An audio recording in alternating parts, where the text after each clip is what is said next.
Gina? Yes. Brad? Yes. John? Yes. Jennifer? Yes. Dwayne? Yes. In the consent agenda, we have the minutes from December 18th, December 21st, and December 22nd. That was a regular board meeting, and then two tops of the Tigerland events. So, is there any additions or comments for the minutes? Okay. Building list, Jen, you did that correct? Right. Anything to bring before the board? No, everything okay. Anything over there, pretty good. And under resignations, there are no resignations this evening, which is nice. And there are no items I'm aware of that are withdrawn from the consent agenda. So we'll move on to field trips. There was no new field trips as well. Okay, then I'd have to have a motion to approve the consent agenda. I'll move to the consent Also. Brad? Yes. John? Yes. Jennifer? Yes. Dwayne? Yes. Gina? Abstain. Okay, next item on the agenda, we have the Carroll Education Support Association. You folks are here to do the first initial proposal. So I guess what I would do is just maybe introduce yourself, who's all here this evening, and then we have to hear what you have to say. I'm the president. Cindy Fitzgerald is on our negotiating team. Kathy Brown is our chief negotiator. Bob Brown is on the team. In the back row, Deb Grody's on the team. Kathy Smith is on the team. My wife, Carol Danner, is an alternate. And Denise Mowry is on the team. She just got home from work off of her different job.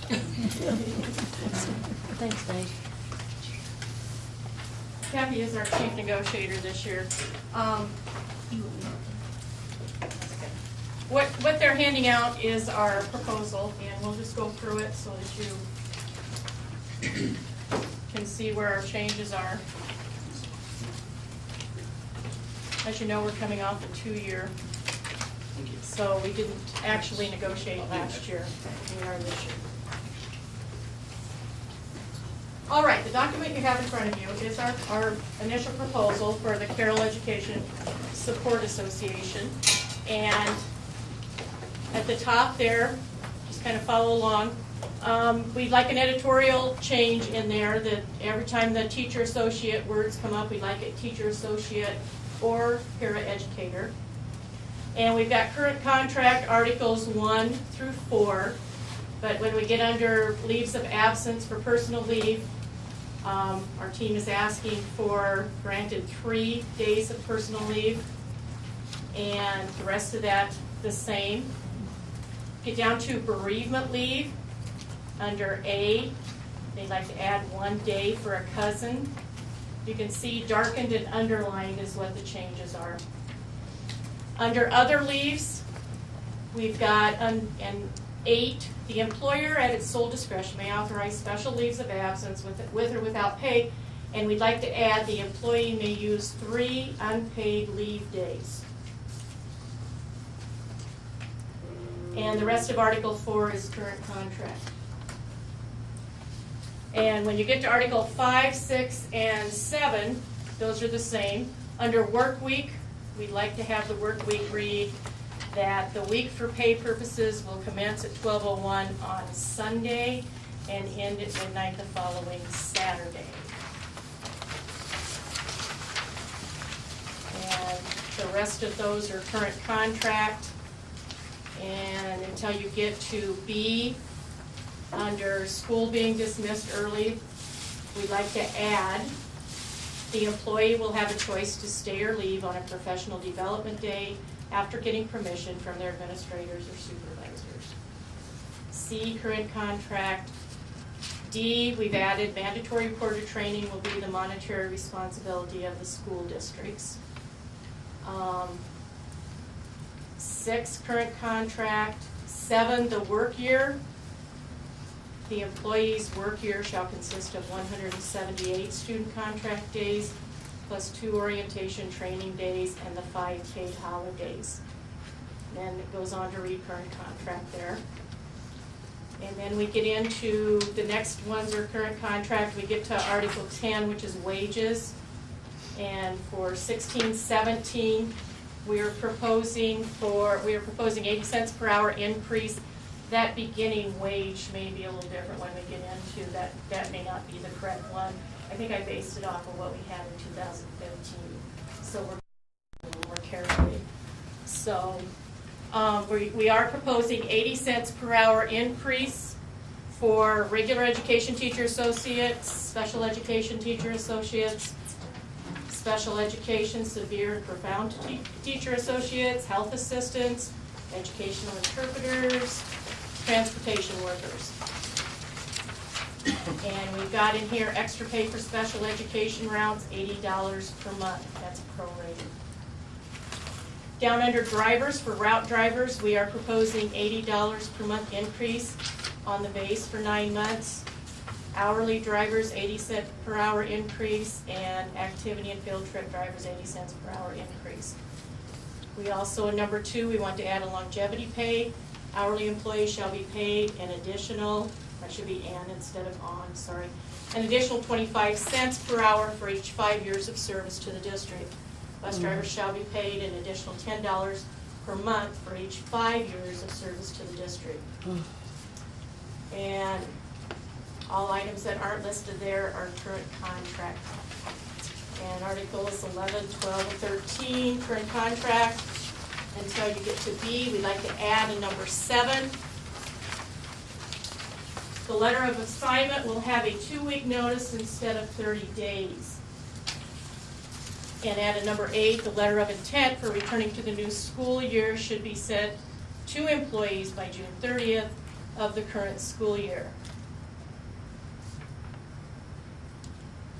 And the rest of Article 8 is current contract, and current contract for the rest of them until we get to the duration clause, and we're saying that should be, the dates have to change, of course, July 1st, 2016, and until June 30th, 2017.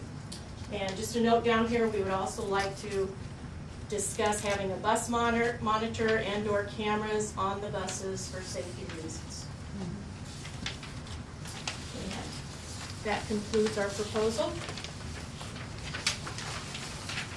We will be getting in touch with some dates that we can, oh, Gary, thank you for the costing.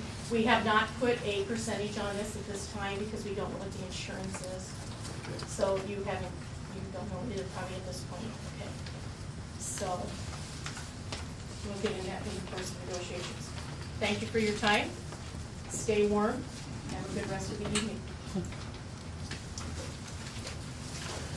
right. Very good. We'll stay for the rest of the meeting.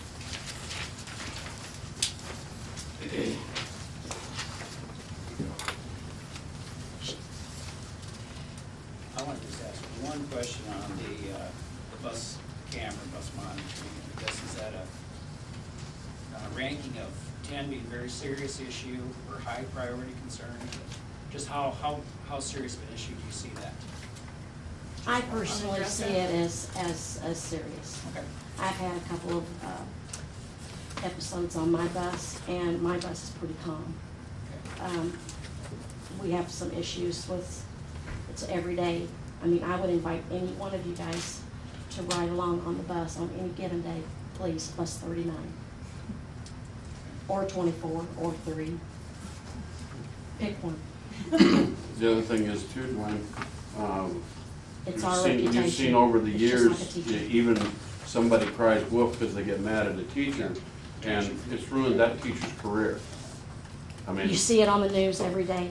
It's for our safety Yeah. and their safety. I mean, I've been involved with the Boy Scouts for 54 years now, so I've been around youth for a long time, and I'd hate for one kid to happen to be mad at me over something, like not letting him chew gum or something, and decide he's gonna say something. And it's been that And ruin way. a whole career for nothing, you know. Mhm. I mean, that's our concern, Okay. is, and the teacher's concern has gotta be as well, because my hat's off to them too, because. Well, we've put a lot of security systems in schools Mhm. for the same reasons. It's, you know, something we need to discuss. Please take it in consideration. And I think it's beg coming you. to that, I mean, I don't disagree with that. I disagree with that. Thank you very much. Anything else? You ready to go? Thank you, I appreciate it. Thank you. thank you. Thank you, folks. Stay warm. Now it's supposed to snow. I'd rather not.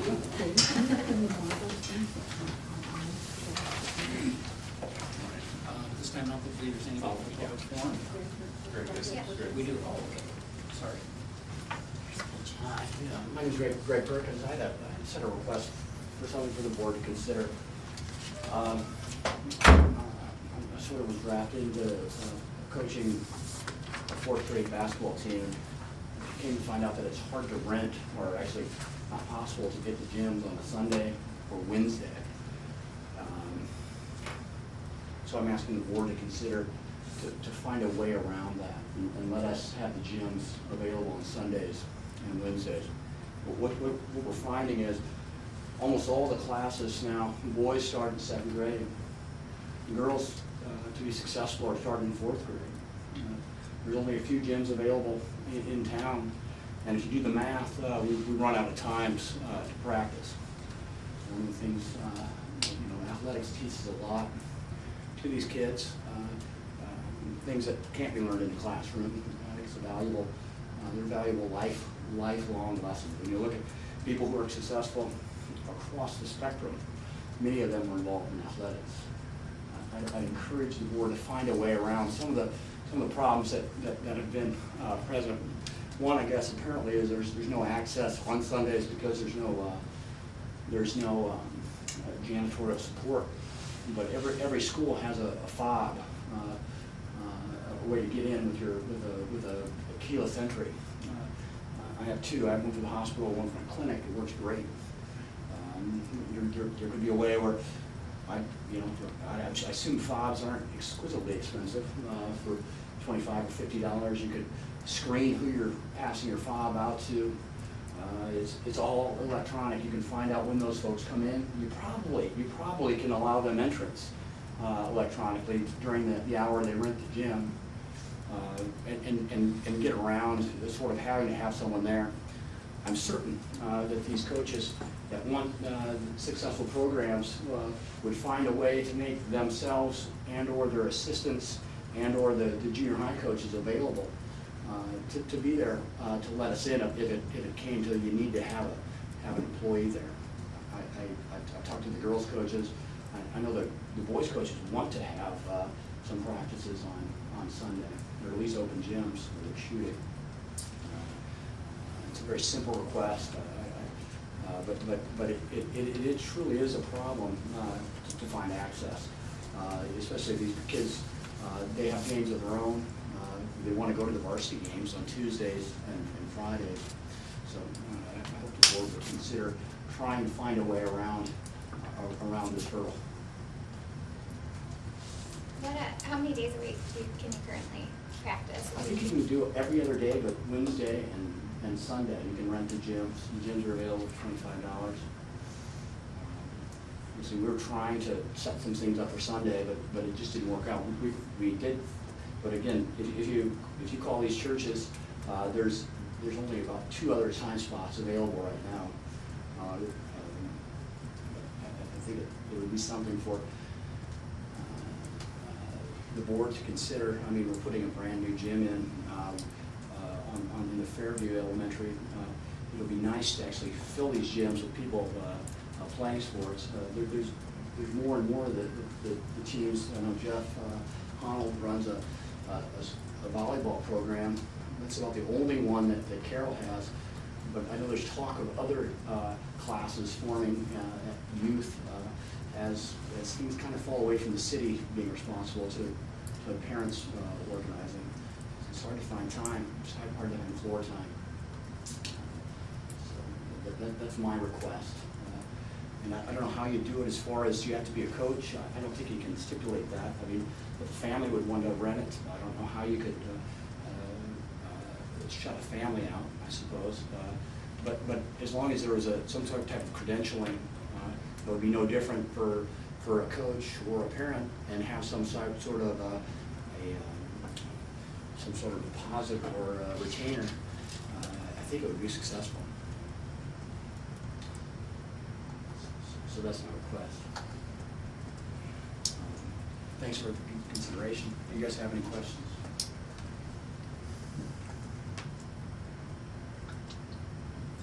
2 days, Rob, that we don't allow gym rentals on Wednesday, Sunday. I believe so.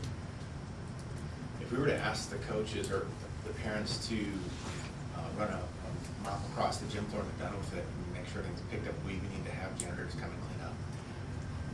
When I was in high school, that's what we did. We always ran the mops. You know, I mean, we would be there on Sunday. You did the mops before and after. It's really easy to train somebody to push that mop. Not as long as you're willing to take the call at 3 o'clock in the morning when the building runs on, when the electric lock doesn't work. Typically, there isn't anything clean or anything, but typically, one of the custodians is in charge of securing the building in the evening, or after it's used. So During the week, we usually have people, we have night custodians that are on duty till 11:30, 12 o'clock, 12:30. And so it's not a real big problem. That's not always the case on the weekends, but. does the keyless entry, when you use that, it locks automatically behind you, correct? It can be programmed to be unlock and lock.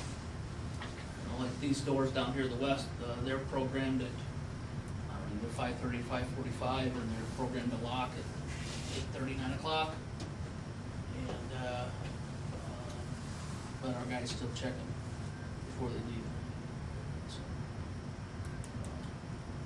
Again, the community program I'm sure they can be very file specific as well. I mean, so that Rob has access. well, that would it be doesn't different have, than. all Jeff has to do is go online. It's a program online that he just sets the times to, and they're supposed to automatically lock them. And there is a process for our card access cards to lock the doors too. We've been experimenting that with some of our coaches this winter. But it's called the double swipe process. You double swipe it to unlock it, and then double swipe it again to lock it. But again, that's great as long as that system's working. And sometimes there's no guarantee. Technology's great as long as it works. But, What about liability? Do they sign a waiver when they rent? yeah. I mean, our facilities are rented a lot. Doc's right. I mean, there's typically teams in them most of the winter. You know, between the traveling teams and the city's use of some of our facilities, there's a great need. There isn't any question about that. And so, Sundays typically has been off limits. There's been some use of facilities on Sundays. Our high school athletic teams can practice on Sundays. The only way they can practice on Sundays is if they have a tournament game on Monday. Otherwise, they're not to practice. The chamber does rent it for their Hoop It Up tournament each year. They typically play on Sunday. But it's been beautiful. So your concern, Rob, is just having a responsible employee make sure that the building is locked afterwards? Yes, more importantly, I have a hard time telling or asking an employee to have to do that on Sunday. I think that they also deserve what they offer, they don't have to worry about. Right. Have you talked with any of the coaches about? I have not, but I bet that is another way to end around this and try to troubleshoot it. Because I know the coaches love it when travel teams have been organized and they can be handed off a team in 7th, 8th, 9th, 10th grade that has some experience. And that's the only way you can do it is to garner, you need floor time. You need floor time. What about having like a sponsor? Because we know that a lot of our employees have children that play on these teams. That employee is the sponsor of that whoever's renting it, that makes sure that's there with you and make sure that it's cleaned up and that it's locked up before they leave. Our school employees can use the facilities just about any time they want, including Sunday. So all you need is a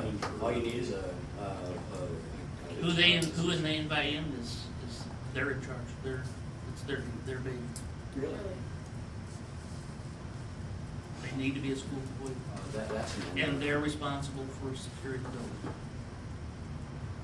That's the way it's been for years. all you need is a, School employee. on your team.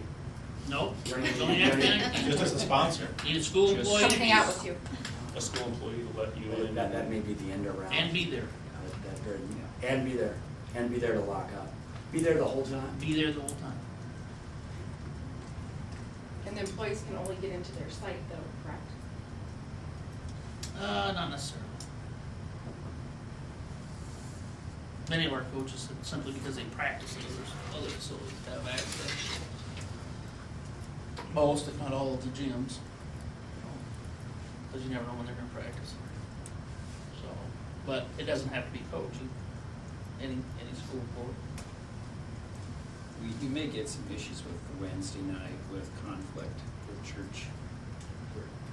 You know, that's one of the concern me a little on Wednesday nights. Not that I have a problem with the schools being used, but it's like, we'll try to kind of keep that a little bit set aside for the spiritual growth of kids and that too. And There's all sorts of secular arguments against that. I'm sure that you guys would respect. Being God-fearing myself, I don't know how much the school wants to, necessarily state that, but the idea to have access on Wednesday would free up another day. I mean, because Wednesdays is a traditional day where, most of those youth programs are done at 7. But that is that is another day that you can't practice. And the churches generally can't practice on Wednesdays because they have youth programs at the one on Grant Road and the church on 71. So anyway. Who said Wednesdays, Doc, that you couldn't use it, you couldn't rent on Wednesdays? That's my understanding. You can't rent on Wednesdays. I believe that's in policy. I'm looking at the rental policy right now, and it doesn't say anything about Wednesdays. Other than we won't have any school activities on Wednesdays. I mean, this is not a school. Yeah, we're not talking about that. Because I wouldn't want to be held to this, but I'm confident that facilities have been rented on Wednesdays to travel people. I would argue that, but I've argued that a lot, but I haven't tried to rent the facilities. Yeah, I mean, Dr. Hagan's tried to rent on Wednesdays, and he always tells me that. So, but So who's telling him you can't use it on Wednesday? he told me, I haven't followed the trail, so maybe he has the same, so there is no. I'll check them. There is no. I don't see Wednesday. I mean, we've tried not to have anything in our facilities on Wednesday, any school activities. But I can't swear to that. We've never had teams in that on Wednesday. Practice on Wednesdays, I know, there's no practice. then when my phone rings, the number I'm giving was yours. Because I'm not gonna make the comment Dwayne made, but I'll get the calls. Dwayne's not gonna get the calls, I'm gonna get the calls. Sure. And then it's gonna be whatever Greg Perkins' number is. It'll be the number that I give to them. We just got rid of our landlines. I have access to the Infinite Campus, and all your information is in there, including your page. Well, I appreciate you at least considering these dilemmas. The reality is that to compete at the varsity level, you do need to start young. When you start young, it infringes on how much court time there is available. So I appreciate you guys considering this. Thank you very much. Thank I you. have another meeting. Doc, Thank you. there'll be a time that you and I can debate this privately sometime about court time and what it takes to be good. All right. Thank you, guys. Thanks, Ray. All right. Thank you. Just while we're on the topic, and it doesn't affect Tammy as much other than the use of facilities. Do either of you have concerns with seeing travel teams and the growth of that, just kind of on that subject? How much that's impacting the relationship between kids? You know, this kid's on a travel team, this kid's not. Do you see friction? Not for middle school. I mean, our philosophy is that all the kids play. So we have A, B, C, D team. Well, I understand that. I mean, because you're gonna have that, but you're also gonna have kids that are still on travel teams.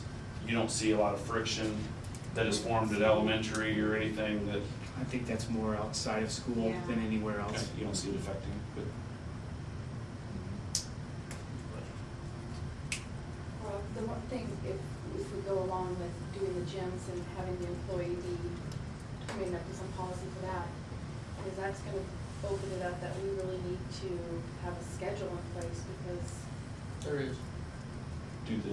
If the employees for are, the employees. Oh. you know, Yeah. not Yeah, I mean, renting it, do that's, they have well, to schedule that I time? think Gary can speak a lot more than I have, because I think he experienced it firsthand. Yeah, I used to do that a lot when my kids were younger. But the understanding was always kind of, if someone had rented it, They then pay you're for out. it. Yeah. So we had to kind of work around that. But I mean, if you're opening it up to Sundays for employees, then, I mean, you're either gonna have to have some type of schedule, or you're gonna have to come, first serve. Or a sign-up sheet or something, I mean. Be prepared to drive to a different site. Yeah. Is there a way with the intranet on the, for the staff to put like a schedule or something on there? Well, I'm sure there is. Or sign up, you know, something that the staff could get in to see what. Don't take this wrong, I'm not trying to be negative towards this, and if you wanna open the facilities up on Sunday, we'll open them up. But I'd be willing to bet you folks aren't gonna stand in line as employees to open the facilities on Sunday. I look at it. I could be dead wrong. I just look at it from the personal standpoint of, yeah, I coach 15 girls on a travel team. And we are fortunate enough, you know, having heard this, to have, you know, Corey Jeske is, you know, one of the coaches and his dog plays. To me personally, it frees up a lot of, oh, we can get them in a little bit to use that facility if it's not being rented, and, you know, which I wasn't aware of. Well, the other option too is you don't open up every Sunday. If you wanted to make sure there was a Sunday set aside, like you do, you know, the fourth Sunday of the month, it's not gonna be the other three, or every other Friday. But it's definitely something we could have some more discussion on. Yeah. I don't know how many teams are trying to get gym space. I know what, That's great. because there's not accessibility to use the rec center, because that's open to the general public, and it just doesn't fit, so they do need the gym to get better at play, and In, they do. in the policy states that rental of school facilities for Sunday use is discouraged. It doesn't say it can't be, is discouraged. Refer to Rule 12 for the exemption. For special occasions not covered by these rules, the superintendent or designee will make individual arrangements. That's how the policy reads now. And typically, unless it's an awfully good reason, Chamber Hoop It Up tournament, for example, Sundays has been discouraged and hasn't been used. Doesn't mean it can't be. What phone number is that, Rob? 9:15.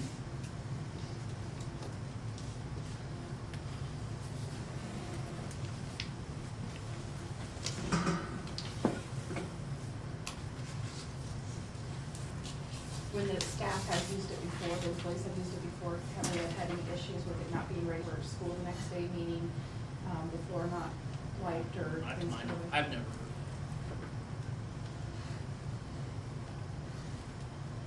Typically, when a staff person used it, you know, they've brought in their child or children and maybe, you know, 2 or 3 of their friends.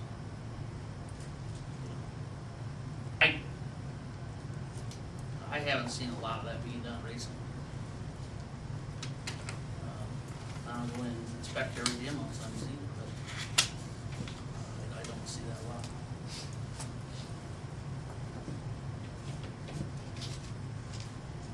Brad, how long is their season? I guess because I know sometimes they can run pretty long.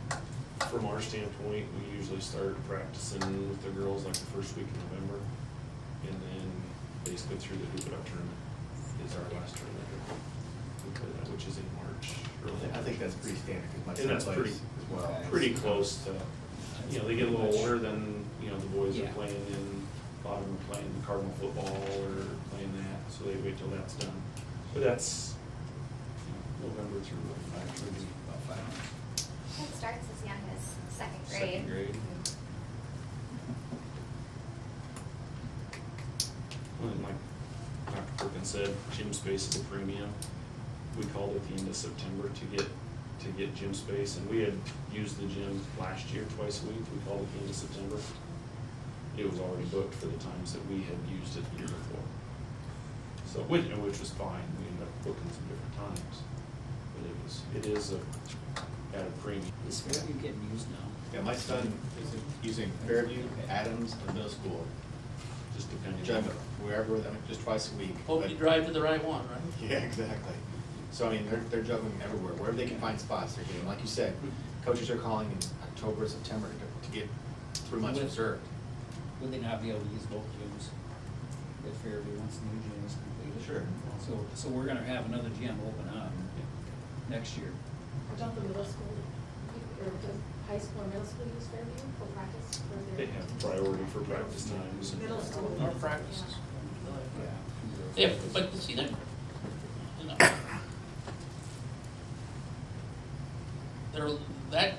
having the new gym at Fairview will certainly benefit, because before they were using the little gym, let's say, and that'll be available. Yeah, so you're gonna have actually add one whole complete new gym And, to use there. It'll give us another gym to practice in, so, practices typically, they go early, late a lot of times, and late usually gets over by 7:30. So there's a lot of times that those teams are either start practice at 7:15, 7:30, something like that. Just as my editorial while I'm on a roll here, because I feel compelled to say this. We've had a few Division I athletes come out of Carroll High School and play basketball at the collegiate level. And I would tell you that those kids didn't improve on playing on Sundays. They improved because they were gym rats. When I was a middle school principal here, my very first year, a young lady come up to me and said, "Mr. Cordes, I'd like to come into the gym at 7:15 every morning. Would you be willing to open that gym?" And I said, "Sure." And that girl was in there every day. And she was shooting by herself, practicing by herself. Sean Aluska was the same way. Adam Aluska was in the same way. They were gym rats. And it didn't matter whether it was summertime, wintertime. They practiced. That's how they get better. And you can ask any one of our coaches, what would they rather have somebody do? Shoot baskets for 45 minutes a day, every day? Or play basketball from November to March? And I'll guarantee you what I'll tell you, because I've been there. Now, are those traveling teams bad? Absolutely not. It's a great experience for those kids. But I can also tell you some softball players that played softball at a very young age and went to national tournaments. And some of those kids didn't play one inning at the high school level. And you know why? They were sick of it. They were sick of traveling across the country. They were gone every weekend from a very young age. So I guess the message is balance. There's got to be some balance. That's the end of this one. Well, we're definitely, like I said, we're gonna see another gym open up for sure. And I think as a board, we can definitely have some more discussion on this, and, I think Dr. Perkins is probably gonna explore the employee route. If he's got some employees that, for coaching kids and some teams can go in on Sunday, that would free up probably see another spot somewhere else, so. I know one thing that they come across, because John coaches with Dr. Perkins, is that the gyms that they're able to rent, like the church gyms, are so much smaller than the gyms that they plan. So to give the girls and boys an idea of what it's really like running up and down the floor every once in a while to see, the difference, but, That makes a huge difference the first time they step on a big floor. yeah. Yeah, it does. Okay. Very good. Well, let's move on forward into donations. We have two donations this month. Carroll Publishing Company Extra Effort Fund would like to donate $500 to the Fairview Elementary Reading Program. And the Woodman of the World Life Insurance Society, Grove number 6204, would like to donate $50 to the Carroll Community School Food Service Department to be used to support the milk program for elementary students who are on free or reduced meals, or in any way that is possible to give added nutrition to students who may be in need. Okay, we have I'll move to approve the donations. Second. John? Yes. Jennifer? Yes. Wayne? yes. Gina? Yes. Brad? Yes. And the school district would like to thank the Carroll Publishing Company and Woodman of the World for their donations to the district. Okay, moving forward into what's happening in the classroom, reading corps. Diana. Yeah, I would like to introduce Christine Phillips. She was our reading corps tutor. Just a little bit of background, there's close to 70 schools that participate in the reading corps in the state of Iowa. And when they look at the state of Iowa data compared to the national data for reading corps, our data is higher. One of the reasons is that they really have a focus that all students are going to be proficient by the end of third grade. So reading corps tutor can only work with kindergarten through third grade at this time. They're opening up the program to preschool, but right now I'm not sure that's quite there yet. Mostly we look for students to participate that aren't the most needy, but they're just below benchmark to work with. So we've identified, is it 20, 18, 17 students right now. They can only pick, Christine can only pick one of a choice of 10 instructional strategies, so they really focus it down, and she does it every day with the students, the same strategy every day. And actually we have a common wall, so I hear them and you can just hear the students progressively getting better. They're more fluent as the year has gone. Diane's the internal coach, so she went to training with Christine, and Kelly Sigler with the AEA is our external coach. She progress monitors. Thursday's her big day. And so one thing, I'm just gonna let her tell a little bit more about herself, tell about her experiences, and then I'm just gonna give a couple comments about Christine at the end. Okay. Well, I am Christine, and I was going to say I have 17 students. I'm trained on 10 intervention programs, and we choose the best for our student. And a typical day for me, I start at 8 o'clock and I go until 2:50 with my students. And it's just 20-minute one-on-one sessions all day. After school, I am logging sessions, I am touching base with any teachers if I see anything that I need to talk about. I will prepare for the next day. And then we also have a RAW program, and we don't talk about the RAW very often, but I send my stories home with the students when they reach 95% accuracy, and then they read it 3 times at home as well and bring it back signed to me. And they take this home almost every day, and I have students that take it home when they don't need to because they want to practice and they want to get better. They're excited as well. I progress monitor on Thursdays, and I send the scores to the teachers on Fridays. And then once a month we get together, Kelly Sigler, Diane, myself, and the teachers that we work with, just to make sure we're on the same page and look at the students' progress. And then I also wanted to tell you, I have other requirements outside of tutoring with AmeriCorps, and it's very community related, and I'm really excited about it. I have to manage 10 volunteers throughout my year. I have to volunteer for Martin Luther King Jr. Day, which I will be doing on Wednesday this year. I have a few names of people in the community, elderly and disabled, that need some help with their house cleaning that I'm going to do.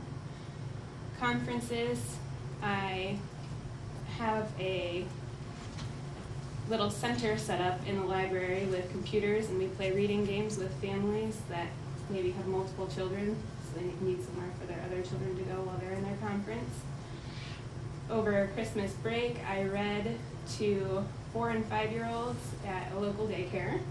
I did that a couple times over Christmas break.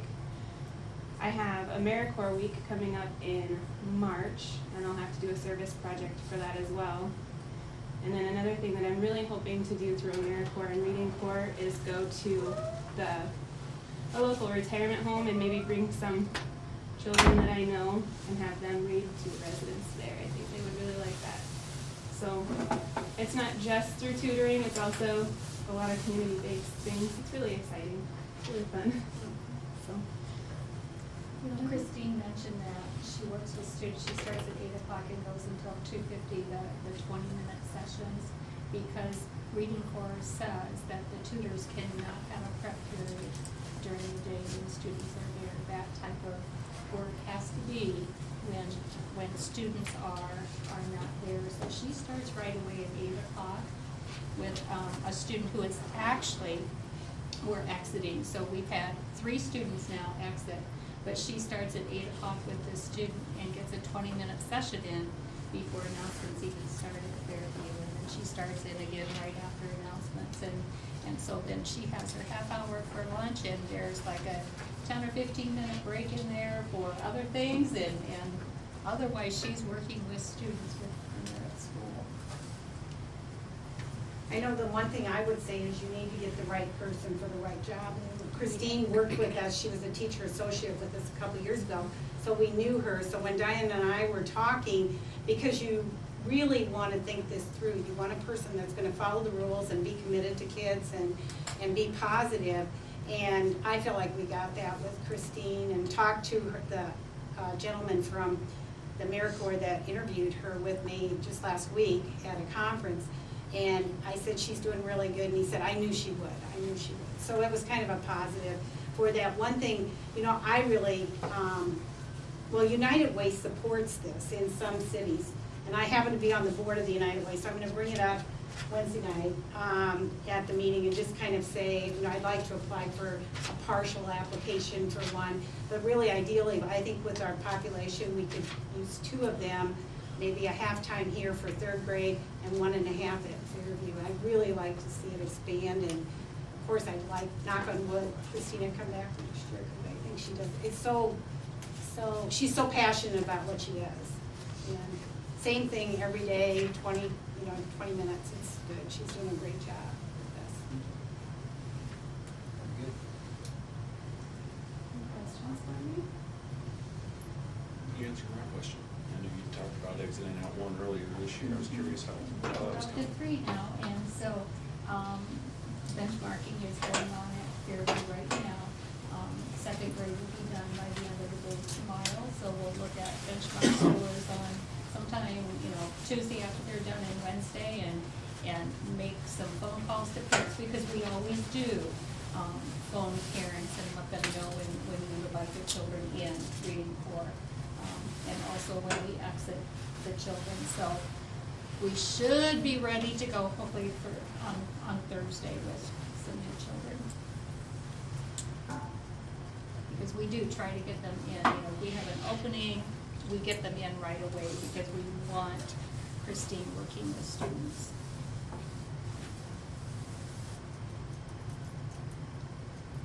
Well, thank you for your hard work. That reading is very important. Thank you.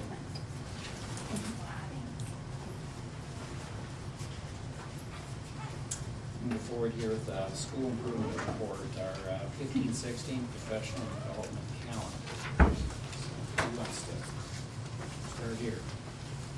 Sue, you wanna go ahead? Yeah, I looked mostly at December and January, just kind of figuring out what we mostly focused on. And then, of course, this week we have a half day of professional development. Mostly, I would have to say in December, we were looking at the DE visit and looking at those questions and analyzing our data, creating our action plan that I've shared with you at the last meeting. We reviewed universal instruction, and that's all 5 components, phonemic awareness, phonics, vocabulary fluency, and comprehension. We met with our Tiger Time teams, which is that tier 2, and trying to get interventions in place. And we spent some time in December looking at the fluency, or at the progress monitoring charts or graphs as teams, and talking about whether their interventions were working or not. PBIS, our Positive Behavior Intervention and Supports teams, presented. They've done assemblies. They talked about a social intervention team, core team. So it's another piece of that tier system that we work on. Kelly Schultz provided some training in December. We have to split the group because we're 60 teachers. We do 30 and then 30 and do a flip with that with another PD. January 20th, we have 2 hours devoted, very first thing, talking about professional learning communities. And we had 5 of us went from middle school and elementaries to it, but Peggy Hamilton and Linda Bork are going to spend some time. The questions that we answer are, what do we want students to learn? How do we know the student has learned it? How do we respond when a student experiences difficulty? Or how do we respond when a student already gets it? You know, nothing worse than having a child that already knows the material sitting there waiting for everybody else to join them. So it helps us. We're going to be spending time on that. We'll talk about our SMART goals. Kim Shields is going to present an online assessment system facilitation guide. It's something we have, but she's put it online so we can look at it, and all teachers will have access to that. Last Wednesday, we attended a conference. I took 7 teachers with me to a conference in Des Moines celebrating Iowa's success, and they will do a report to the staff on what they've learned about reading instruction. And then we're going to talk about our schedules. That was really big. That came out at the DE visit. That can make sure you've got 90 to 120 minutes of reading instruction a day. That's just general universal instruction. So we're going to go through those schedules with the teachers. Also, our specialist teachers are doing a book study on classroom management for art, music, and PE, and they've been working on that. That was a book that they found that they really like, and they discuss as a team. The other hour and a half will be a split, so we'll have 30 teachers doing an hour and a half technology with Kelly Schultz, and in the morning, later morning, and then at 12:30 we have the second 30 teachers, the second group of 30 teachers. So everybody gets 3.5 hours of professional development. It's kind of split out, but that's the best way we can do it, so we can have everybody with us. So that's it. Any questions?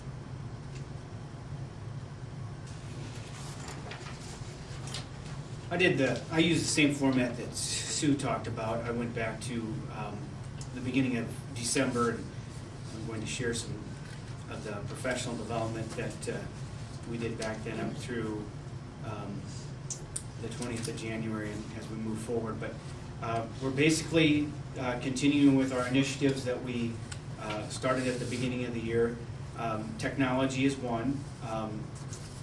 Authentic and intellectual work is another, and with that, we've collected our classroom implementation profile data, and we've studied that in our professional development time.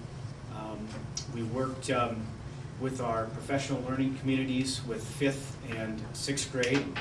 Sue mentioned that we received that training in the summer and have carried that through to this year, and at some time in the future I'd like to share more about that with the professional learning communities that we are doing at 5th and 6th grade. We've continued to work on action plans and our goals that we've worked with. That includes our MTSS groups with reading, and we've also done some math curriculum work.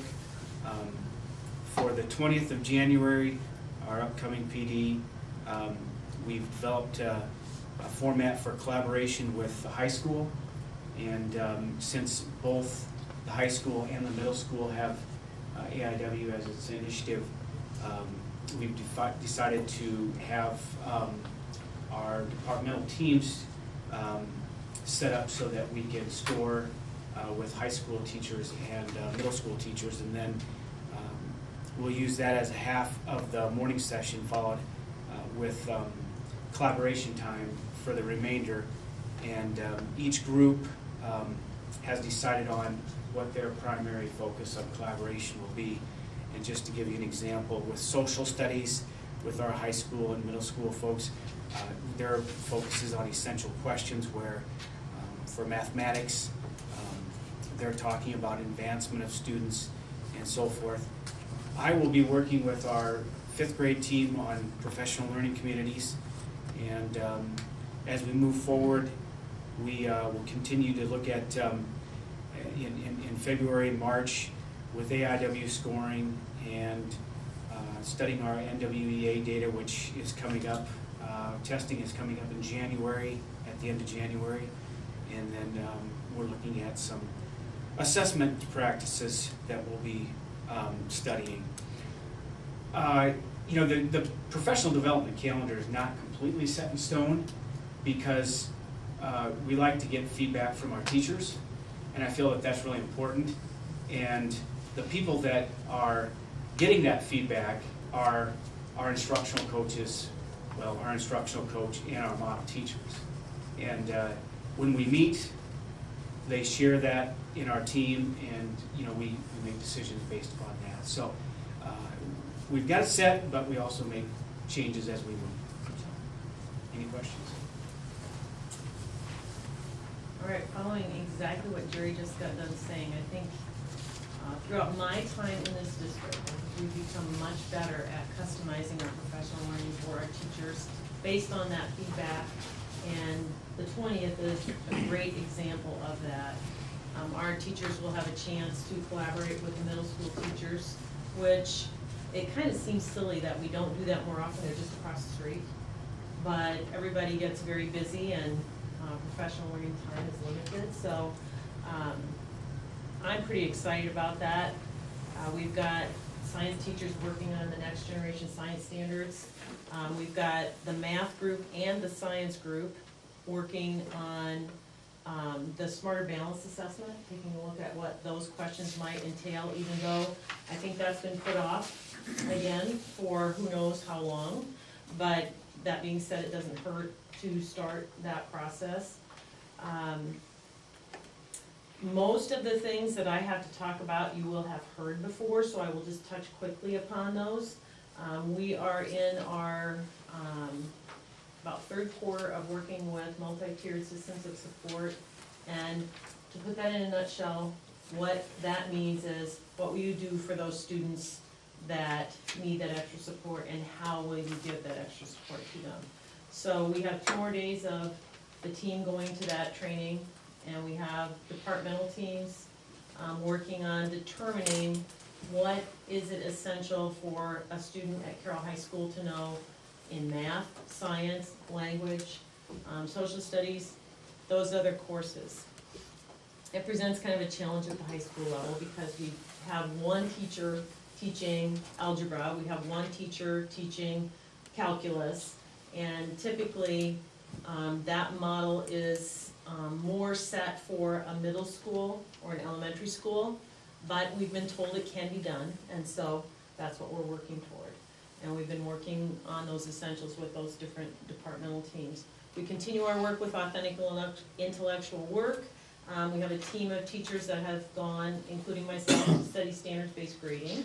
It was a great conference. I just set up a visit with Solon High School today, so we will go there in February. It was pretty exciting to be at a conference and have a researcher who wrote the book talk about schools in Iowa. And you don't often hear that, so we're very much looking forward to doing that. The other things that I would talk about were in the principal report that I gave you in January that I wasn't supposed to, and I'm sure you've all read that, so I won't bore you with those things. Any questions on Carroll High School?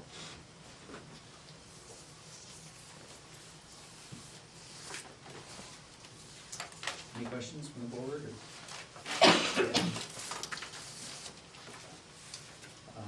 Let's go jump down. It's next line, we have the personnel report, so approvals for employment. Make sure that you're looking at the amended personnel handout that was in your folder tonight. Gary, you want to take the first one? Yeah, Sarah is recommending Irene Ankenbauer for 2.75 hour per day food service position. She really would be working primarily 3 days a week, and like it says, only 2.75 hours per day. You can see on here that there are 3 food service positions. We had a person resign, and now we have 2 people moving down into other positions, and then we're hiring a new one, and Irene is the new person that we're hiring. Keith Strive is recommending Mike Ostrich for the Carroll High School varsity baseball position. Mr. Ostrich has no previous paid baseball coaching experience. He has been a volunteer for the high school baseball program for the past 5 years. If approved, Mr. Ostrich would receive $3,387. I think we're gonna break these apart as far as for motions, so I'd like to have a motion. Is there any quick comments for anybody? Okay, now I'd like to have a motion for approve the recommendations. I'll move to approve the recommendations. I'll second. Jennifer, Yes. Dwayne, Yes. Gina, Yes. Brad, Yes. John? Yes. So we're gonna do the contract modifications now too. Okay. Read those three. And then, again, along the same line, Sarah's recommending that we increase Edna Odendahl's hours from 2.75 to 5 hours per day.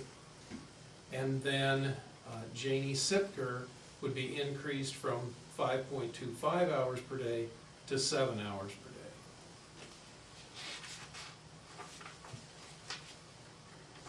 I'll move to approve the contract modifications. Second. Dwayne, Yes. Gina, Yes. Brad, Yes. John, Yes. Jennifer? Yes. And then we have one miscellaneous one here. Dee Ludwig would wishes to rescind her request for voluntary retirement.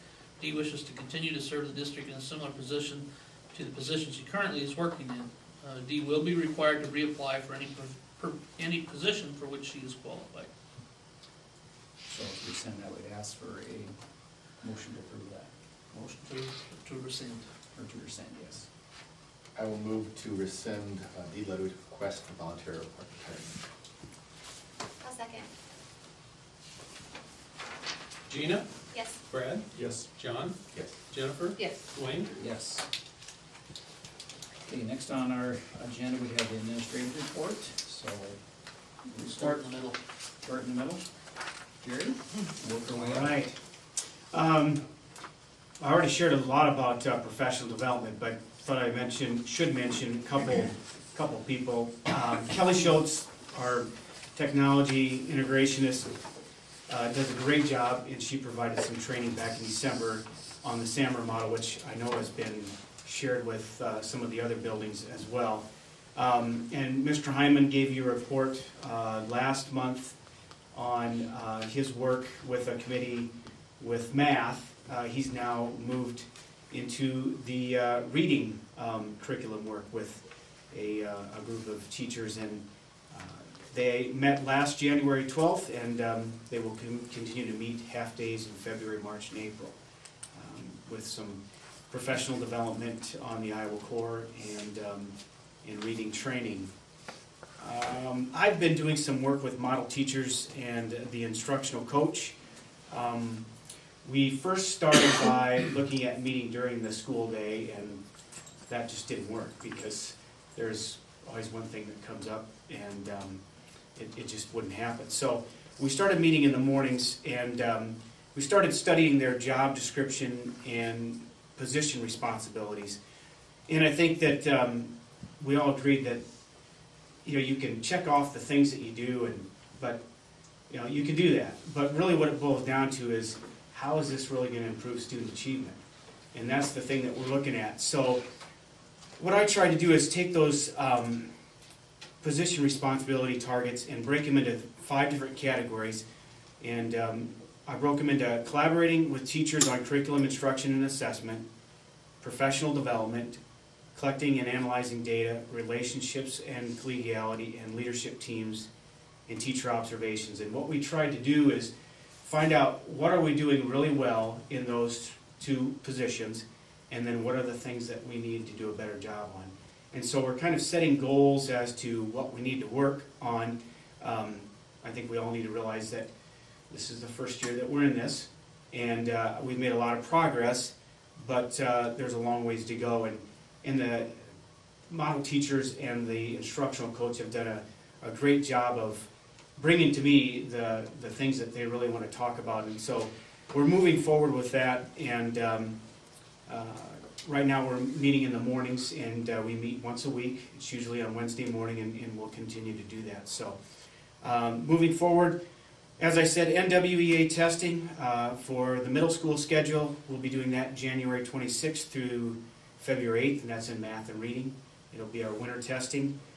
And later on, that feedback from the data, it's immediate. We get that right away. So we'll be using some professional development time to analyze that data. Just a quick plug for the PLC work with 5th and 6th grade. We've been working on that. We've also implemented some new things from our Department of Education Differentiated Accountability site visit. And one of those things, just to share an example, is that 6th grade reading will now move from around 45 minutes of reading instruction to a 60-minute reading instruction block. And that's based upon recommendations for the site visit. So that will take place starting January 21st. Extracurricular activities at the middle school. We had a DARE graduation, middle school concert. We've also had recently, Miss Whaley has taken some 6th grade band students, or excuse me, 5 6th graders to the Strong Foundation. I'm counting on the fact that you've all read that last report, so I think I'll have you share that with me. One thing, now we're at the end of first semester, so I'm pretty proud to talk a little bit about our attendance for the semester.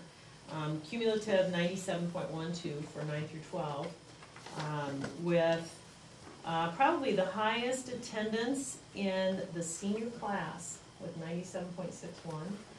The neat thing is, at this time last year, we had 47 students with perfect attendance.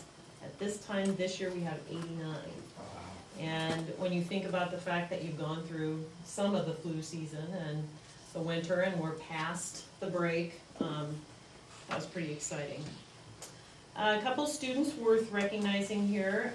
Delaney Schwarty happens to be in her 2nd week as a page at the State House. She applied for an even higher position there as an assistant to the House Chief, and so she actually gets to sit in the well and work with cameras and helping with the voting and different things like that. It's a pretty exciting position as she manages being a high school student as well. So I'm very proud of her.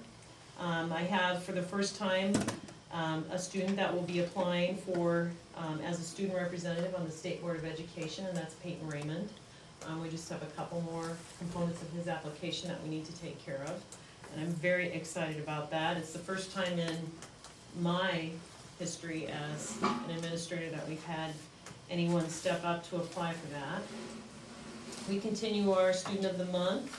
I know it hasn't been announced yet, so maybe I better not say that, but we do have one selected for January. You've all been made aware of our progress on the STEM grant. Actually ordered some of the technology, so we're pretty excited about that. That should be filtering in here. Meet tomorrow with the furniture person. So we're going to talk a little bit more about furniture. Here. I already talked about our standards-based grading conference.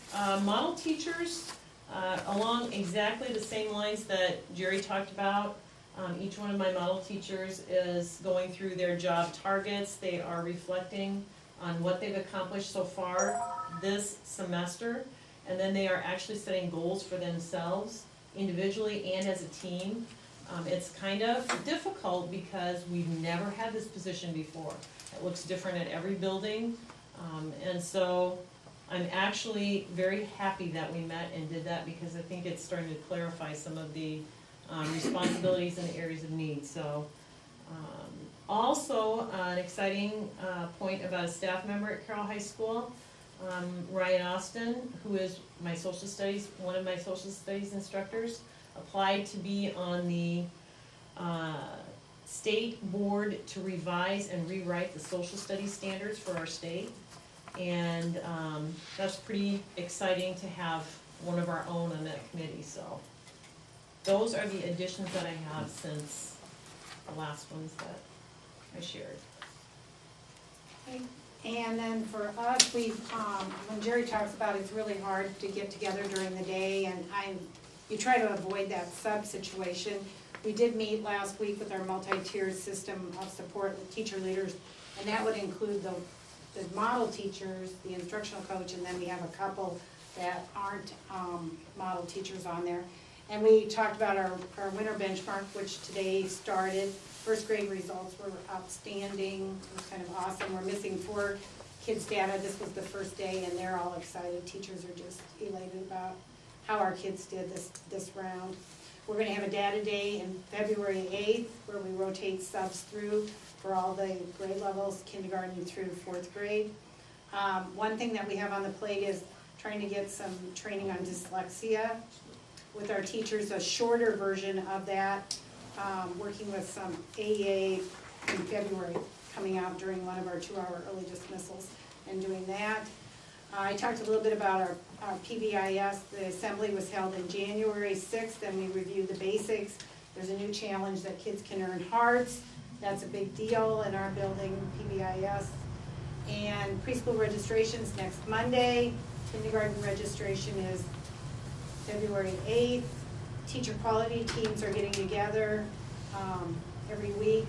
Most likely, almost every week, teachers are getting together to work on those committees.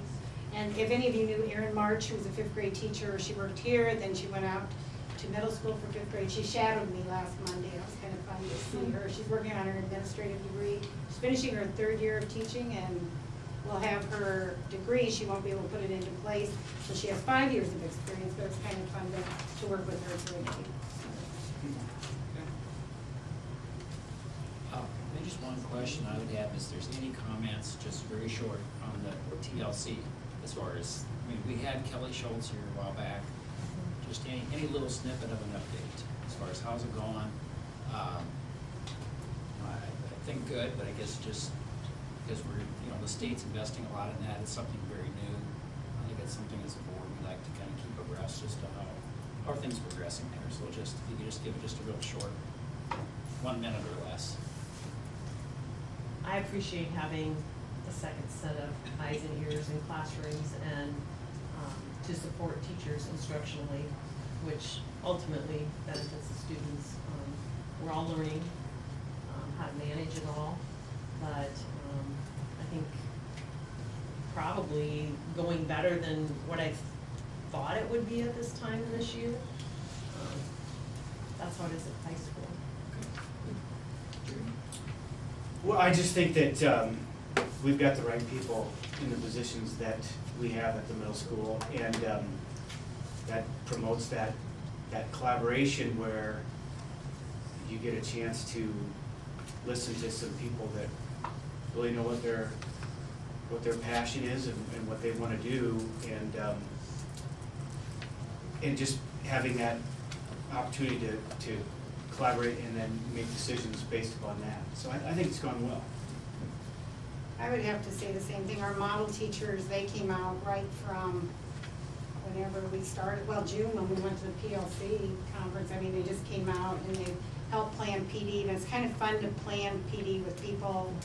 Like, they kind of know we had to take a step backwards. So I had Peggy Hamilton and Linda Voigt come in last week, and we worked on just kind of revisiting the PLCs, because to be perfectly honest, it's really hard to get everything done at an elementary when you teach everything and you've just got these short spurts. People think you have a lot of PD time, and you really don't.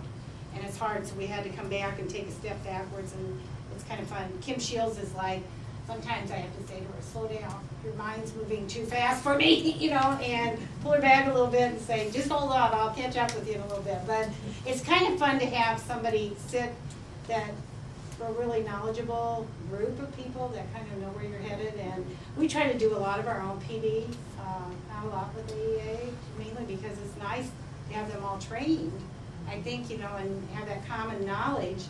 Because even sometimes when you talk to AEA, their staff isn't where we are. We're a little bit further ahead of them, and you're just kind of, you keep your mouth shut, but you know that they're not quite, they haven't been here all the way along for all the experiences we've had, so. Okay, good. I just want to get the gut reaction, kind of how you're doing, so that's fast. Just to add, I think it's that shared leadership on the right things. I mean, we're not asking them to do the discipline battles and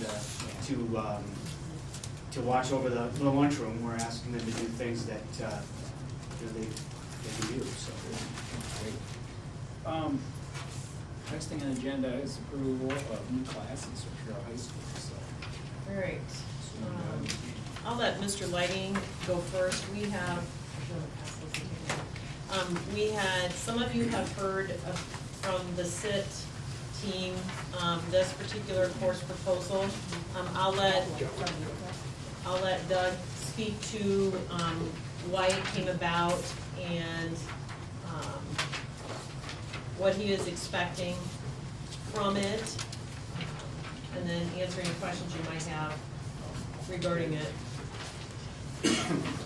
Doug is an industrial technology instructor at Carroll High School. He also teaches concurrent enrollment courses for us. All right. Oh, I'm sorry.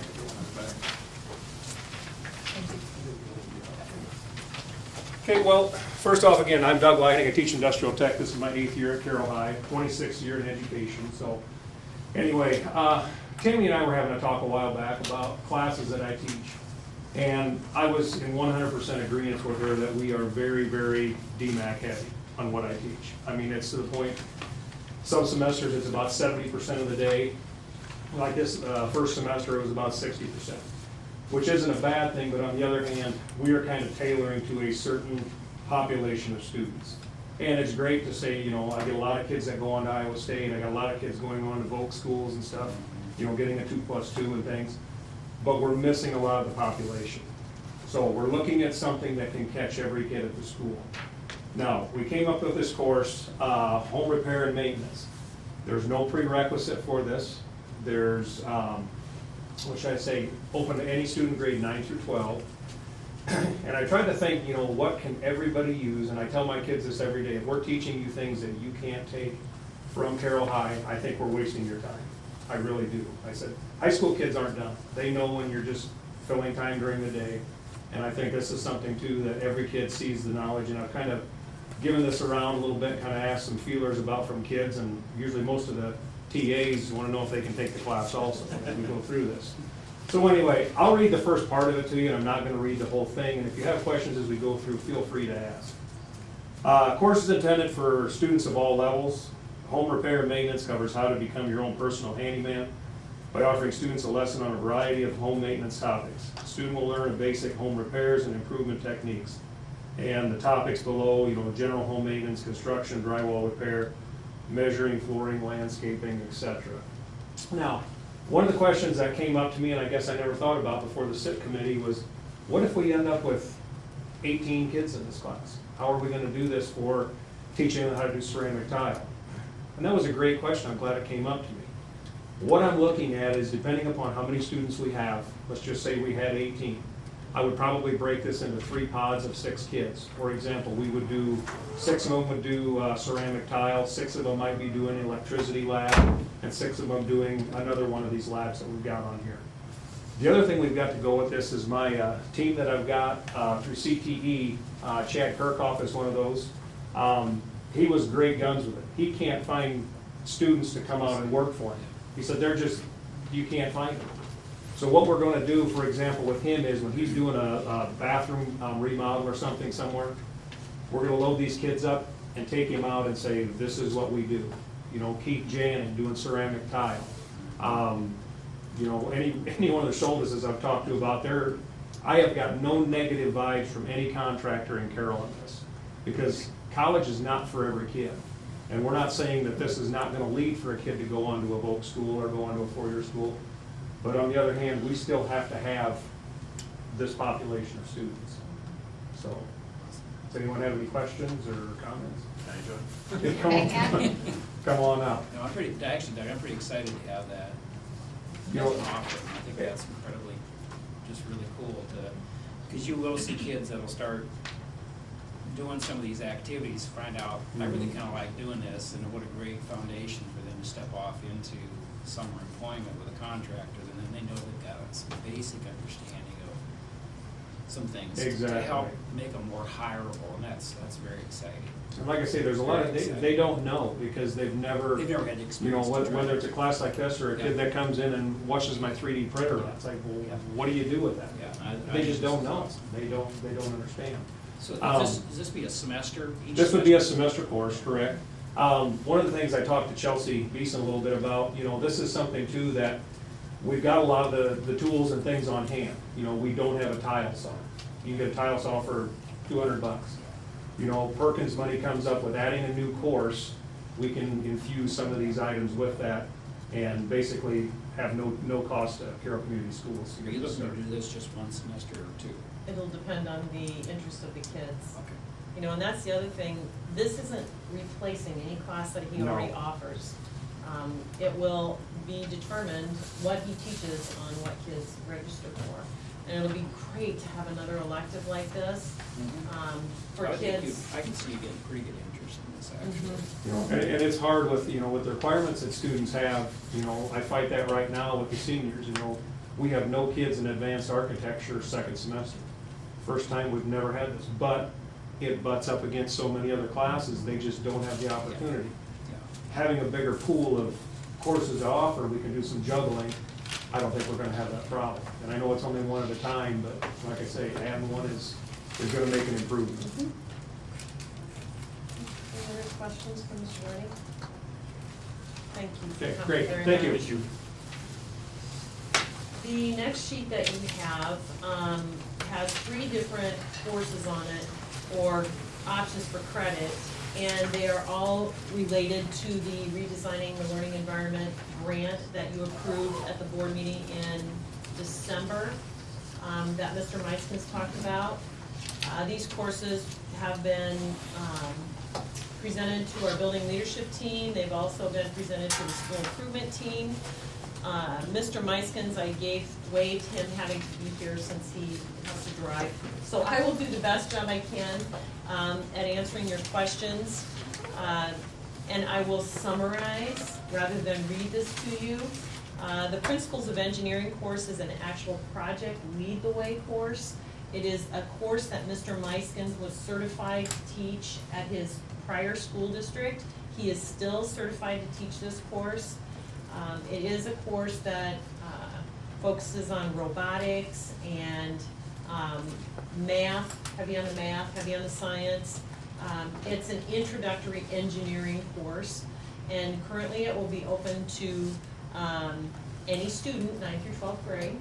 And I have been in contact, I know Mr. Cordes asked, I believe, a question at the school improvement team meeting about whether this had been approved by DMAC for concurrent enrollment credit.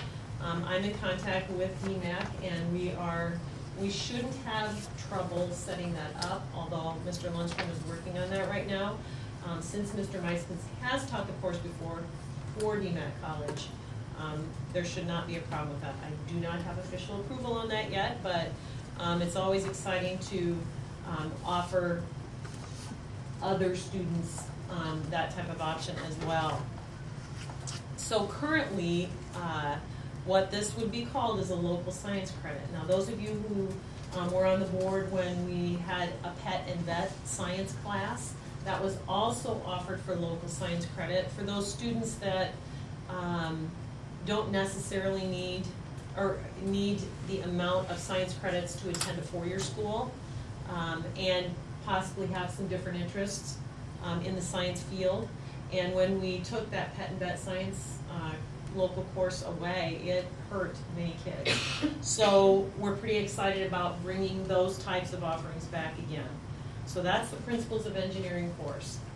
The next one is called, it's a course acronym that Mr. Meiskens actually created called STAR, STEM Training and Research.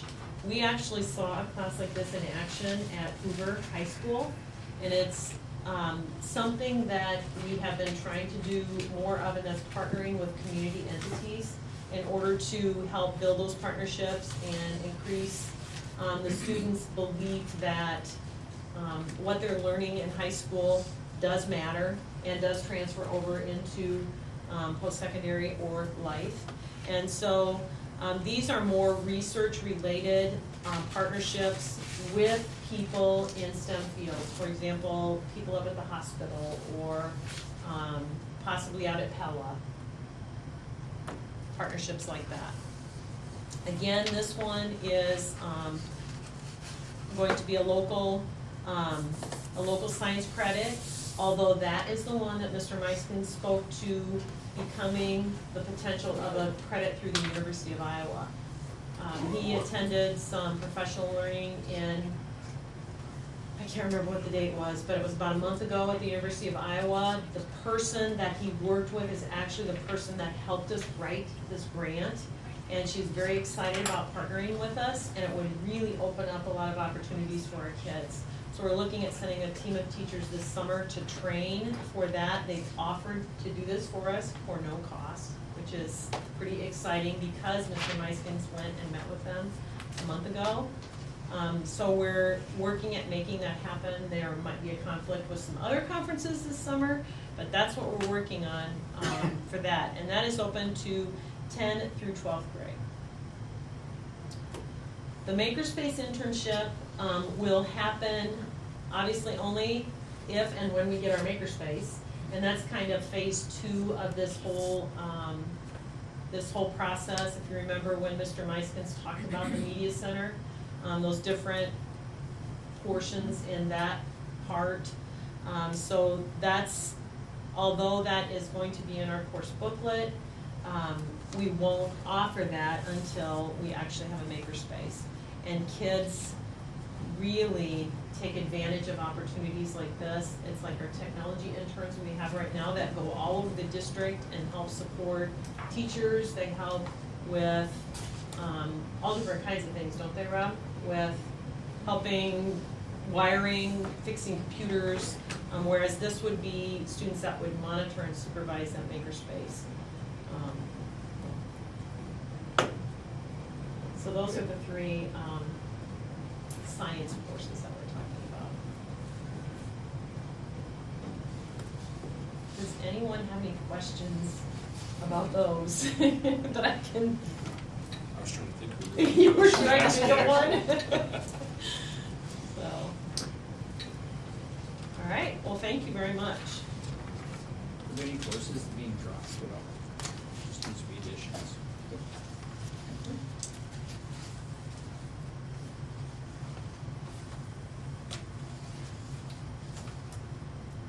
So do we need a motion to approve? Yes.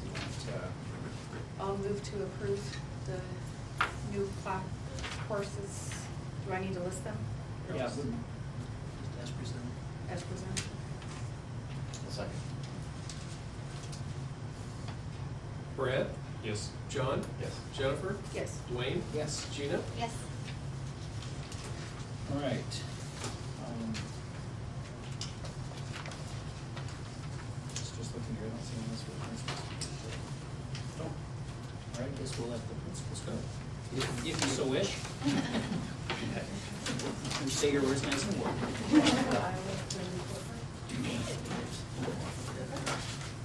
If you want to hear them, sir. No, I just, Tammy was Because we prepared. could jump, we could jump that, we had a good one, it's a good question, Carol. Okay, all right. Next thing on our agenda is review of the board policy 538, 538R1, co-curricular activities and competition. There's a copy that is in the booklets.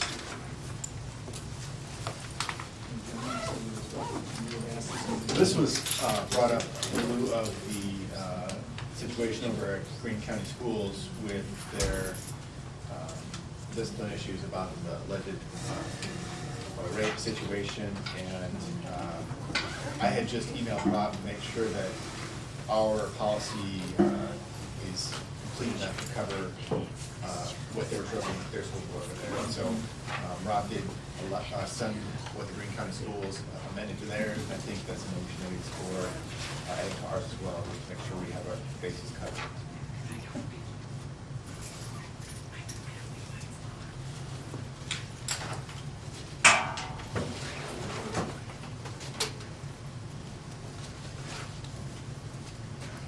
Rob, did you ask the school attorney for suggestions on that? I have not at this point. I think ours speaks to part of it, and it doesn't speak to the other part.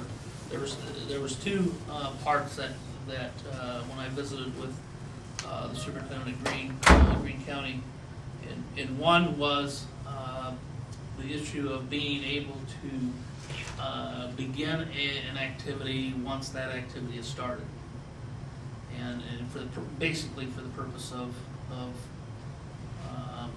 using up ineligibility. Our policy does not particularly speak to that issue. Now, when I visited with Mr. Stride, he says, you know, our coaches make it pretty clear that you better be there on the first day if you're going to be part of the team, and not a day or two or 3 or a week later. But you know, as I look through that, I think it would be a good, certainly a good part to put into the policy. I think it would certainly be a good add. The other part, I think our policy speaks to, but certainly not that it couldn't be improved. And if you look on, the pages aren't numbered, but if you look at the heading of it, it's after hours, off premises, special rules. And under the heading of participation in criminal or unlawful activity,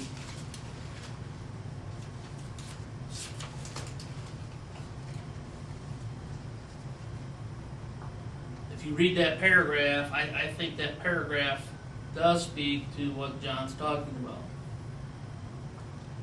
And it isn't, the policy doesn't say convicted, it says charged. And so I think, you know, I think that's certainly an important part. I guess there's a couple of things that we can do is that, you know, I wasn't sure, I didn't send it to anybody else simply because I didn't know which direction the board wanted to go. But we can do some revision here and send it out for input on, and then send it to the board and bring it back to the board in February for a first reading on any revisions if you want. You certainly don't have to. If you want to leave the policy the way it is, fine. If you want it revised, if you want that in there about you know, basically not being able to begin an activity once it's started, we can add that in there. And it wouldn't hurt, in my opinion, wouldn't hurt to add that in at least a couple places throughout this lengthy policy.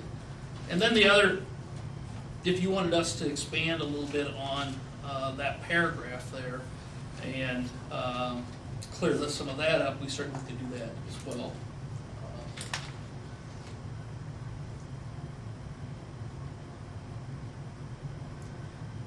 There are parts, I think, you know, I certainly think there are parts that we could add to put a little more teeth into it, because really, as far as an ineligibility point, you are, let me get to the right page here. On the very next page, after the paragraph there, at the bottom of the page and top of the next page is the first, second, and third offenses is what you're tied to. Now, you certainly could add additional information there that certainly could put more teeth into that, depending on what the circumstances would be. Well, and then, the part preceding that really links more specific to alcohol, tobacco, controlled substance, where maybe it'd be better to go just to any felonious activity too. Aside from that, I would think students say, well, I can do this, I can't do these things, but I can do this, but we want to make sure bases are covered, I think.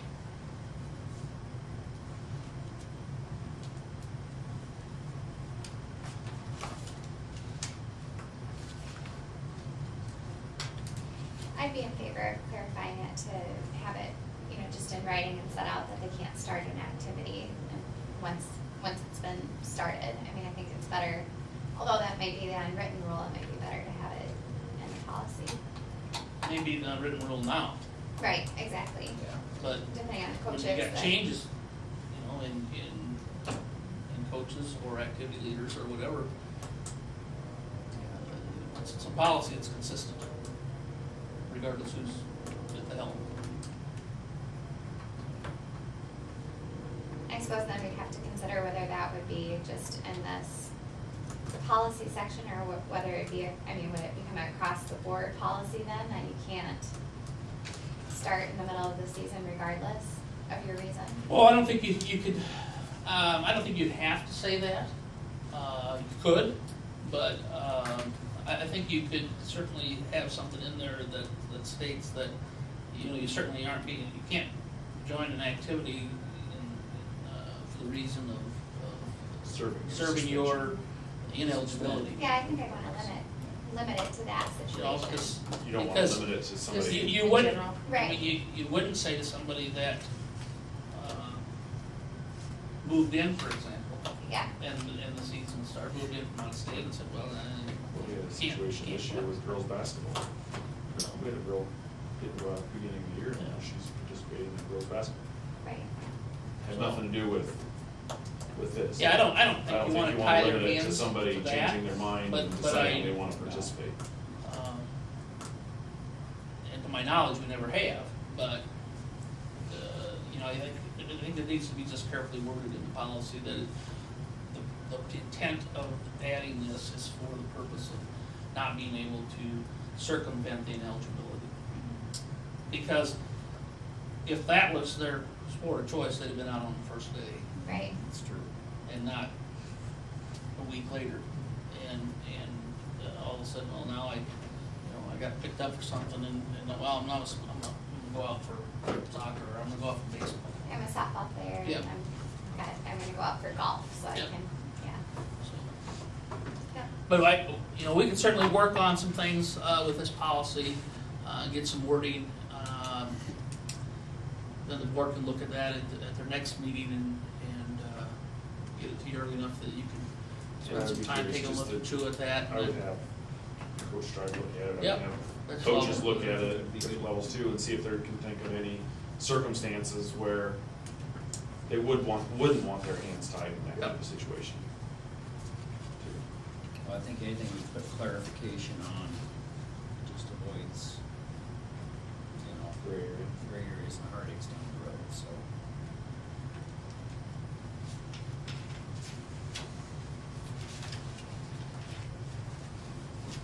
When would you like to have that, might be a first draft or something brought forward? What do you think? You can do it February 18th. Everybody enough time? Or 15th, whatever. Yeah. All right, why don't we move forward with that for next month's agenda? Okay. Moving on, next thing we have the Iowa School Report Card. And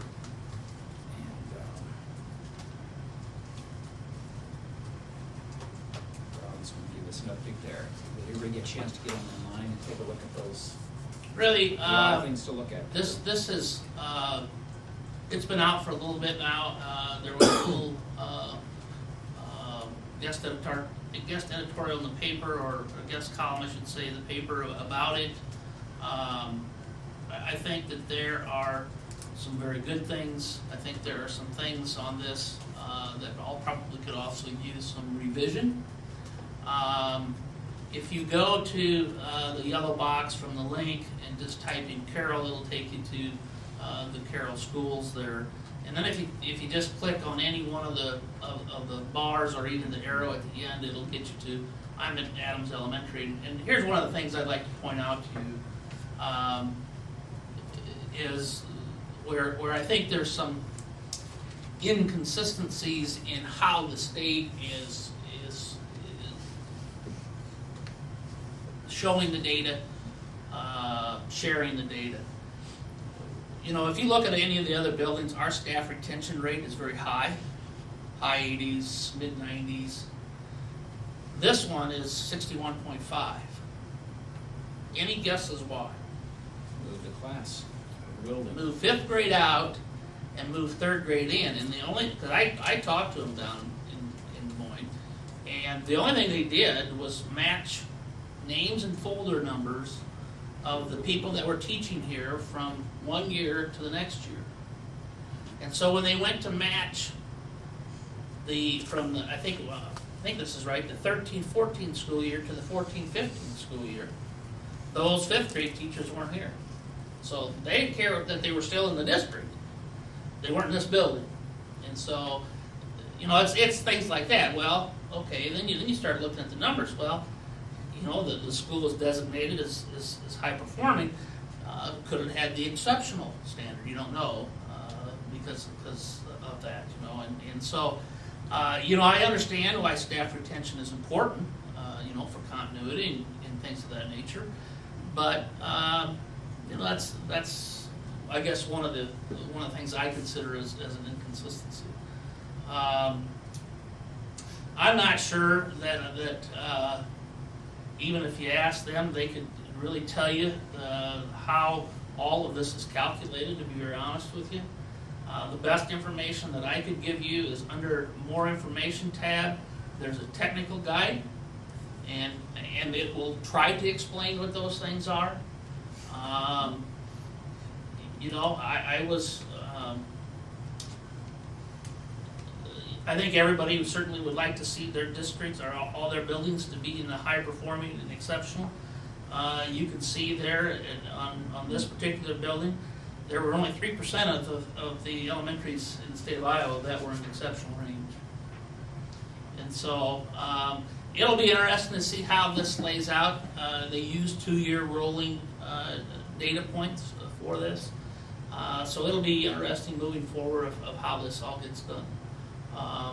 All of our buildings were either commendable or high performing. So we didn't have anything lower than the commendable. We didn't have anything higher than the high performing. So, you know, overall pleased, sure. We're going to continue to work better, harder, and getting better. And so I didn't want to spend a lot of time on this. I just wanted to call it to your attention. There certainly is a way, if you go back to that yellow box at the very beginning and put in just the letter A to get you to a school. There is a toggle there that you can download all of the schools into an Excel document and have them easy to read to see what all of the designations were. So, something that this is the first time this come out. This has been about a 2-year process, 2.5-year process of getting this as part of some legislation that the legislature has asked for quite some time, and this was the first year that it came out. So I think it just is another data point, and I think the more data points that you can look at, the better picture that you can get of the district and certainly of attendance centers and things of that nature. So, Was there any ranking of schools before or labeling of schools before this? no, and that's why this came about. That's what they wanted, and it'll be interesting to see if this meets their muster. I find it interesting. I'm not sure what. I'm not sure this is what they're looking for. I find it interesting because when I was teaching in Arizona, we had labelings of school and rankings of teachers based on those labelings of school. And then they found out it didn't work and it went away. So it's kind of interesting to see it, the pendulum swinging here now to this and what will happen. as Yeah, time goes on. I'm anxious to see how it plays out. There are, and there's certainly a number of schools where, or buildings, I should say, attendance centers that are unable to rate. And the reason for that is third grade isn't in those, typically are not in those attendance centers, or they just have too few numbers. So, but I just wanted to, some more information, anything else, call that to your attention, and if you dive into that sometime and you have any questions, feel free to give me a call. One thing I was looked at is that closing the proficiency gap, like there in Adams, that was one area that I found the most interesting, particularly for Adams, and looking at, there was a pretty significant closing of gaps of kids and deficiencies. That was one, I thought that was a great way to kind of look at that and see the progress they've made there, and really did a lot. Just kind of looking at the numbers, improving proficiency with kids, because they broke them off into, they called gap kids and non-gapped kids, and it was nice to see that break out. In fact, there's some pretty good improvement, particularly just on Adams, on that. So a lot of things to scroll. You spend a lot of time working on Yeah. charts in there. It's pretty detailed. So Now, Rob, will this go, is their ultimate goal to have this go along with the smarter balance? Is it like a standardized, Well, that they will go along together? my short answer is I don't know. Because if and when they get to smarter balance, that'll have a big impact on the proficiency percentages. And how, then you're comparing apples and oranges. And so I'm not sure if they have a plan for that yet, or if they'll start over. I don't know. And then if the cut points will change, your guess is as good as mine. Do you think that the state is moving toward like a standardized reporting system, like report cards and everything with these labels, that they're all consistently using those? Report cards for districts? And Are you- eventually taking it down to standards-based report cards? I don't think so. Not for individuals. I think that'll always be a local decision. I would hope. I would be really, really surprised. I just think there'd be way too much opposition. I don't think they would touch that. They may, the department's view on that may be they're gonna do everything to support schools to get schools to go that way, which, that's fine. But I don't anticipate that ever being mandated.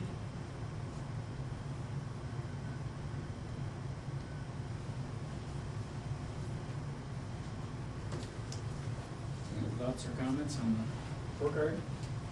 I guess just as you have some time, take a look at it, and I guess let's keep ourselves familiar. And again, like Rob said, it's another kind of checks and balance and monitor the progress we're making. And just kind of looking at a lot of those bars in there, we're consistently above state averages.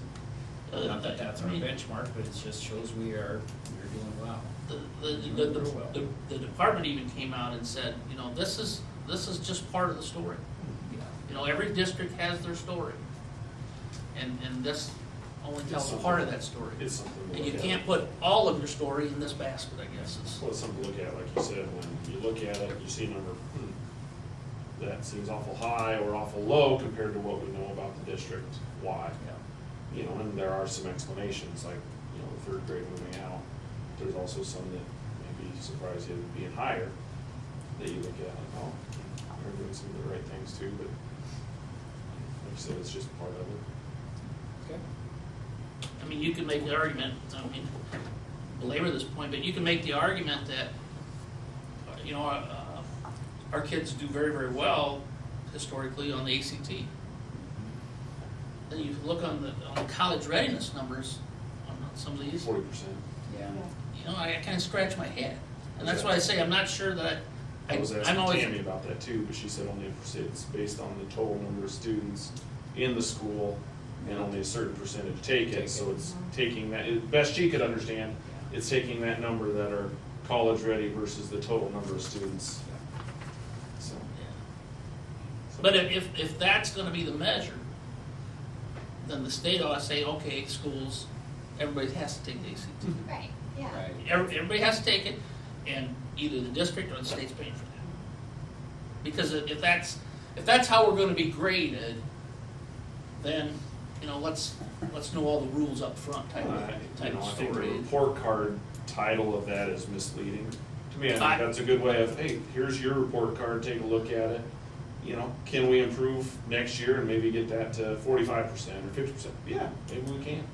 Or maybe there's a group that fewer kids take the ACT and go on to a 4-year school, and it might drop. But that, at least you're comparing yourself to yourself in years going forward. Specific to the ACT, some kids are deciding to go into the 2-year. And not They taking don't need the an ACT, so they just don't take it. Once they Yeah. get 2 years in, then they go right through. And go Don't through have the to. 4-year They school. don't need it. Don't ever have to.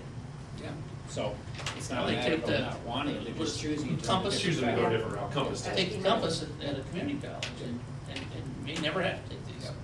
So it's. And we've got a lot of kids that That go goes the up. community college route. Yep. And the more expensive it gets, the more kids are And the playing. more we're gonna see kids trend that See way, kids absolutely. trend Because it is. But college cost is it's- that, so. Point of discussion. Okay, if you look in transportation agreement with Kemper Catholic, that's in our agenda here. In fact, I should have had this to the board last month. Every December, we take a look at the cost per mile based on, Gary calculates that based on our expenditures, based on the revenue that's generated and so forth. And so, I believe last year it was at 50 cents or 52 cents, something like that, and it's gone down to 34. You know, obviously, a big factor of that is the cost of fuel. And so, they pay for that, and this is just activity, driving now, activity miles. And so, the $12 an hour, that figure will change, we'll bring this back to the board in, June probably, for July, because that number is determined by, negotiations. And so, but the 34 cents per mile, that stays in fact, in place for one calendar year. And so, otherwise, everything else in there, you can see what's been, actually that number 7 was, not new, that's been in there, other than that, the dates and the cost is really the only difference. The dates and the cost and the mileage. Right. Let's just hope there's not a big spike in gas prices. Well, yeah, I mean, but, You know, if what that is- happens, then, I mean, you wait to recoup, that would be the following year. So, This is the second year it's gone down, right? 'Cause Yes. Didn't it go down the year before that too? yes. Yeah. Yeah, so. I think it's been as high as 65 cents, 68 cents maybe. I'd have to look back. Get by a little bit cheaper when it's going down, it'll, you know. The other it'll thing even out. that can really affect it is how much the state gives us in transportation aid. And the last couple of years, it's been pretty stable, so that helps out too. So, and when I calculate that, I take out the personnel costs for bus drivers, because we're charging them for the bus driver for these activity trips. So that's not included in it. It's everything but that. So, So we need a motion to I'll move to approve the the agreement. transportation agreement between Kemper and Carroll. Second. John? Yes. Jennifer? Yes. Dwayne? Yes. Gina? Yes. Brad? Yes. Okay, we had a topic on your board discussion on the ISB convention. So, Well, I think John and I were leaving the convention center that day at the board convention, and John says, "Now what?" or something along those lines. And he said, "Well, we discussed this," and I said, "Yeah, I think that's you know a good time to discuss it, certainly around the board table." I will tell you, probably the most interesting session that I went to that day, and probably for a long time, was a session put on by Charles City Community School District and architectural firm, and I think there was also a furniture company there, and it was you know, the futuristic schools basically, and they're building a brand new one in Charles City, a brand new middle school, really with that whole 21st century concept, if you will. And it was really interesting from a couple standpoints. One was they had a large turnover on the board prior to getting this moving, and the people that were elected because they didn't want the district to build a new middle school. There's nothing wrong with the old, and it was old. You know, we just got to spruce it up a little bit, da-da-da-da-da. And one of those that was elected became the board president. And he went from being very, very opposed to construction of a new building to being the biggest proponent of it. And just, you know, I think listening to that whole concept of how they did that, they went as far as constructing a prototype in a warehouse of what it looked like. And they kind of had that prototype laid out there at the convention. And so I just found that really interesting, that whole process of what they went through. And because they would tell you it really divided the community in a lot of different ways at the beginning. And now everybody seems to be pulling in the same direction. Plus those board members got reelected. Yes. So it was an interesting story, but more importantly, it was an interesting concept of how, what they showed of what it's going to look like, and the grouping and regrouping that you'll be able to do, and things like that. It'll certainly be a place to visit once it's done.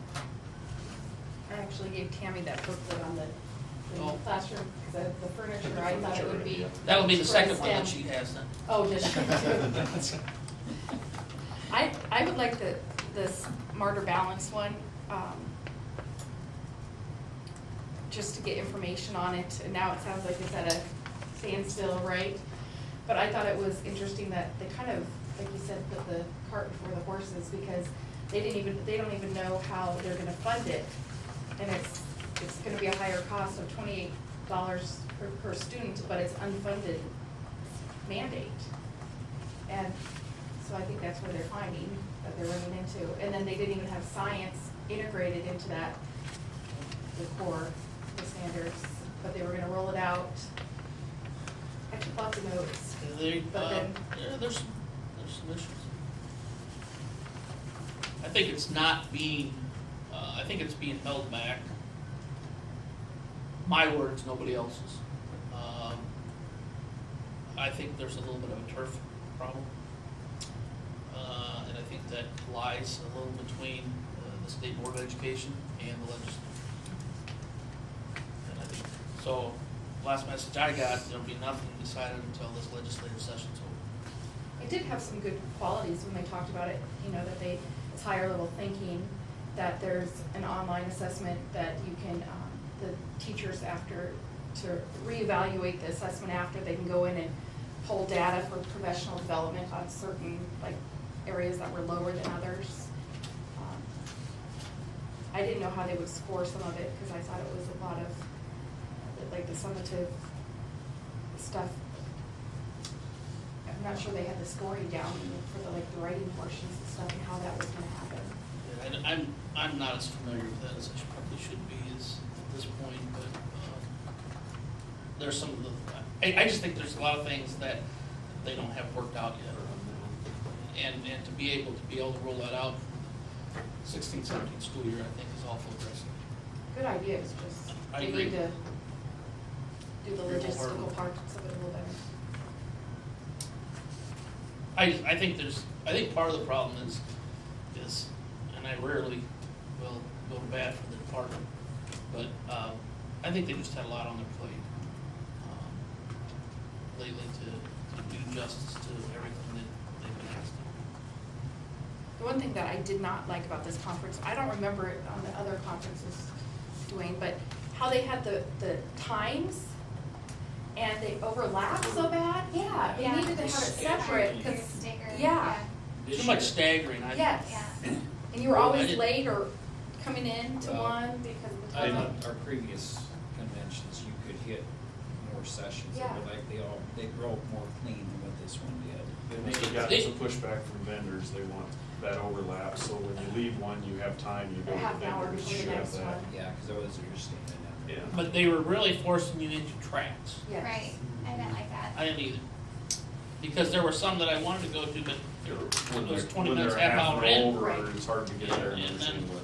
But you could be exactly right, Brad, on that, because I know the vendor fee's pricey and they want people in.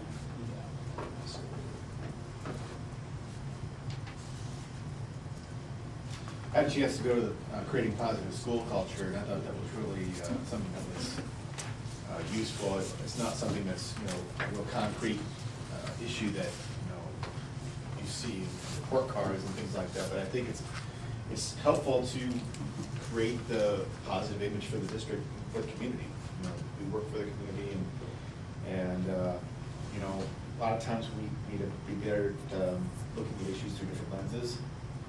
We tend to get pretty tunnel vision on that sometimes. But even just simple things like promoting positive happenings on a regular basis at meetings, and making sure that we get those things into the media, and that it can be spread out more easily that way. And making sure that we're celebrating our staff and our students, because they're our best spokespeople. And even down to the personal level of us sending out personal thank you notes. Whether we're praising administrators or teachers, staff, and they obviously need to be genuine, because otherwise people pick up on that pretty quick. But, maybe have, a whole box of thank you notes created for the district, and each of us send out 1 or 2 a month, and those things get spread around, and people start talking about those things, and that just builds goodwill with us as the board members. And, it also helps, we have more positives than we do negatives. So when those negative things come, they're not quite as hard hitting with the community. So that, I thought that was really good stuff. I really appreciated the leadership keynote at Gettysburg. There's a lot of great takeaways from that. I was really fascinated by a lot of those things too. Went to an awesome middle school, elementary school session. And there they talked a lot about what we hear too, is the higher level thinking and interactivity. Increasing interest will help to keep kids engaged. In the makerspace, they talked about that at one of these really progressive schools out in LA. And applying real world skills, the kids would see, this is something we use in the future. I should probably learn how to do this and stay engaged in it. And giving kids ownership is also pretty big too. So I think those are the things I really took away that I really thought would be useful. I'm really happy to see, Tammy talking about the STEM program taking off. That's going to be something that really ties right into that. Yeah, that was a good suggestion I didn't think about, John, is that we recognize the kids a lot with the Tops for Tigers. Did I say it right? The right title? But I was still wrong. That, maybe we need to look at something to recognize teachers and administrators monthly, even if it's at just the board table, just to acknowledge that we see what they're doing and appreciate their work. Their extra effort. I was thinking back on this gentleman from Mississippi that spoke, talked about how he changed that school, changed. Georgia. Oh, Georgia, yeah. I thought that yes. was really nice. I think the inspiration come out of that was that, he went in with the mindset that he could improve the school system down there and did it. And that was very, very motivating, very encouraging to know, just his attitude of it was, no, I'm just to realize this school down there was broken and they had a graduation rate that was horrible. He just said, no, it's okay, we're gonna improve it, and just went day after day after day, just in phenomenal results. It was, it's probably one of the best speakers in my the third convention I've been to. That's probably one of the best, actually the best speaker that I can recall. It was very inspiring just to go into that situation, because a lot of people would get pretty defeated because of the low graduation rates and just the student involvement, achievement being so low. In a matter of 5 to 6 years, totally turned that around, changed lives in a pretty impactful way down. So such a wholly different model though. I mean, because wasn't that the one where they had the schools where you could kind of, like if you're interested in performing arts, Yes. you could choose Yes. that kind of school. Magnet and- schools and Yes. Goodwill Yeah, schools. sure, It yeah. was. We're a big school district. Don't you wonder how they fund that? That would be great to be able to do, but Yeah. how do you get the money to fund Well, they looked at things differently. We said, what we've been doing is antiquated, not working, and let's make some changes, and they did. They dared to go out, step out and do it, Yeah. and really address the student needs.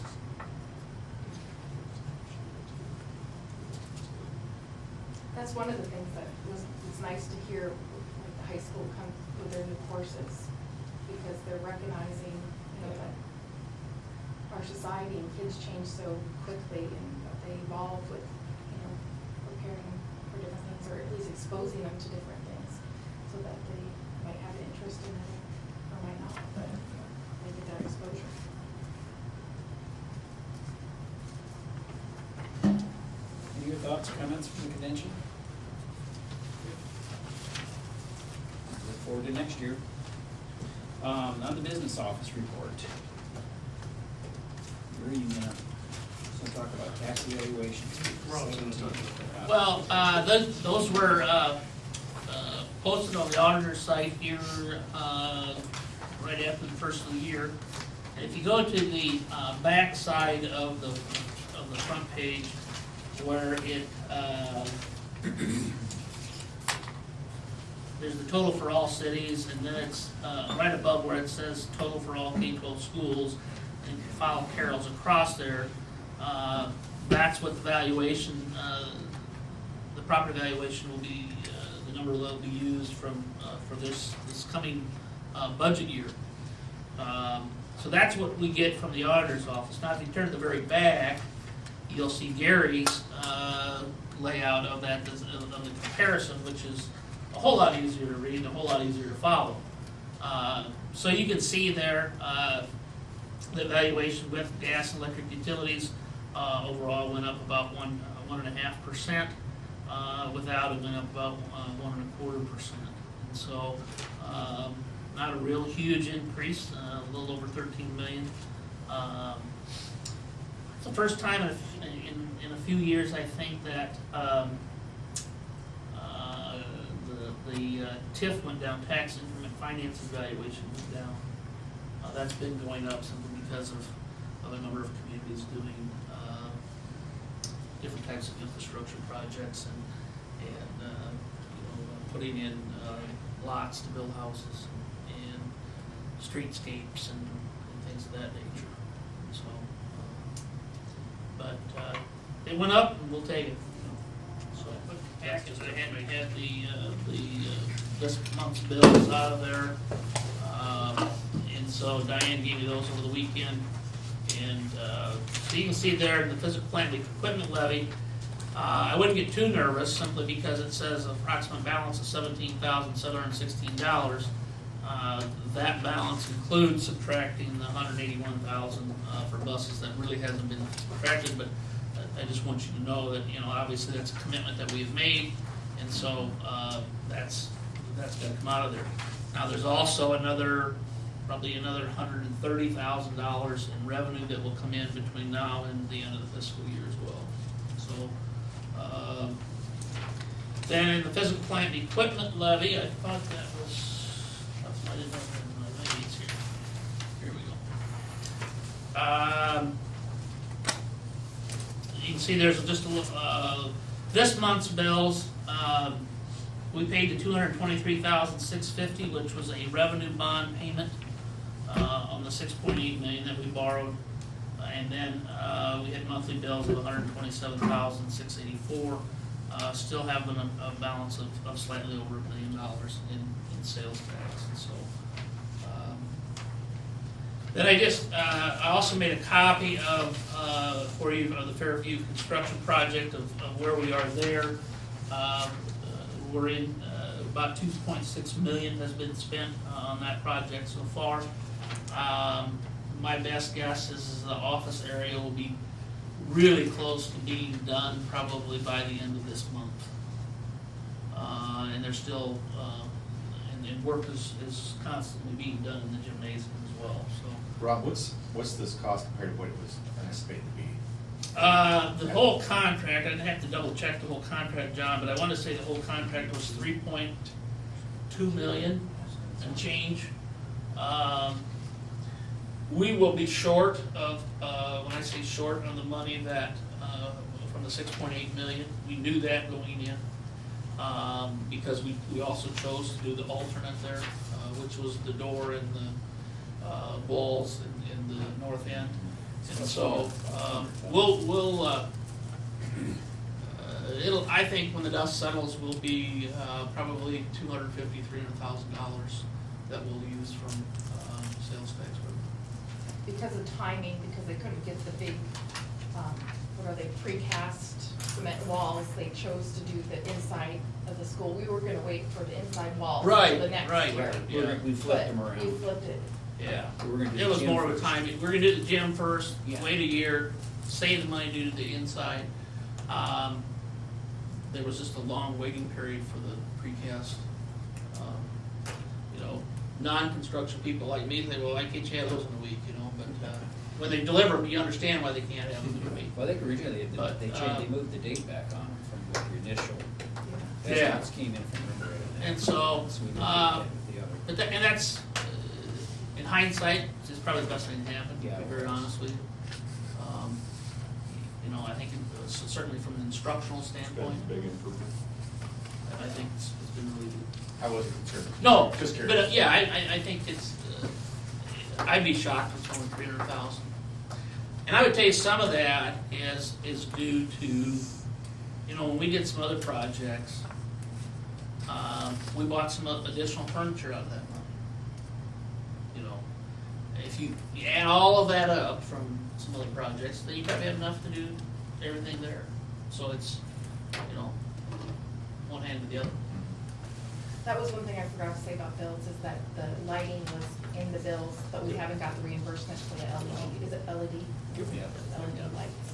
They were, And that's why the sales tax was 127,000. A lot of that was lighting. Yeah, A lot of it was. Jeff is working on filing it. He filed it. It'll probably take a It while. takes 6 months. 6 months, sometimes. Oh, I don't think it'd be that long. It could, up to. Didn't we get one of them in already? That I don't know. Maybe he just filed that one too. I shouldn't. So when that money comes back, where's that gonna, how does that go back into? It'll go back into the fund that we spent. Okay, okay, very good.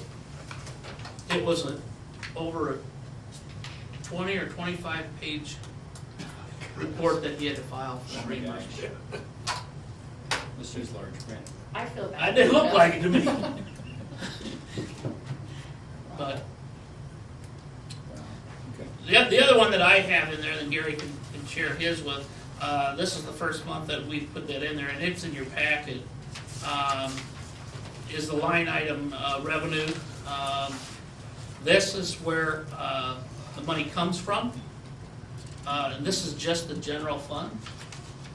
And you'll go through there and you say, well, Rob, there's a lot of those lines that have zeros in them. There are. And the reason I leave a lot of those in there is because that also tells you at one time the district got money from those revenue sources and now no longer does. And so it just kind of gives you a little bit of a historical aspect. But the top part of that is expenditures by building. You may wonder why there is that we have a Kemper building in there. It's simply because of non-public reimbursement for textbooks, and that funnels through our books. And so, what about preschool? Does that go through here too? yes, but that's a little different than this. This money is can't be spent for anything else. Preschool money is all included in the fair use money. But you can see some of that revenue comes from local sources. Second page is primarily state sources, and then the third page is federal sources, where we probably have more guidelines and regulations and get the least amount of money from.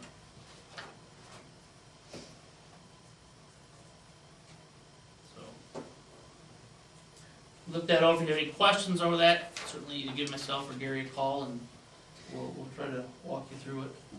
As you look at the percentages where we're at, any kind of watch that you want to say, hey, it's kind of a line item that we need to be mindful of, as we look at where we're at on projected spends and revenues, and we'll give you track of a little while.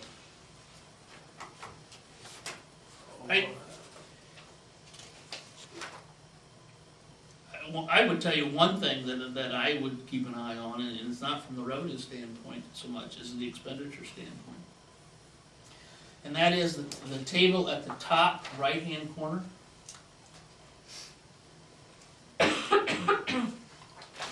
Now, some of that might be due to timing.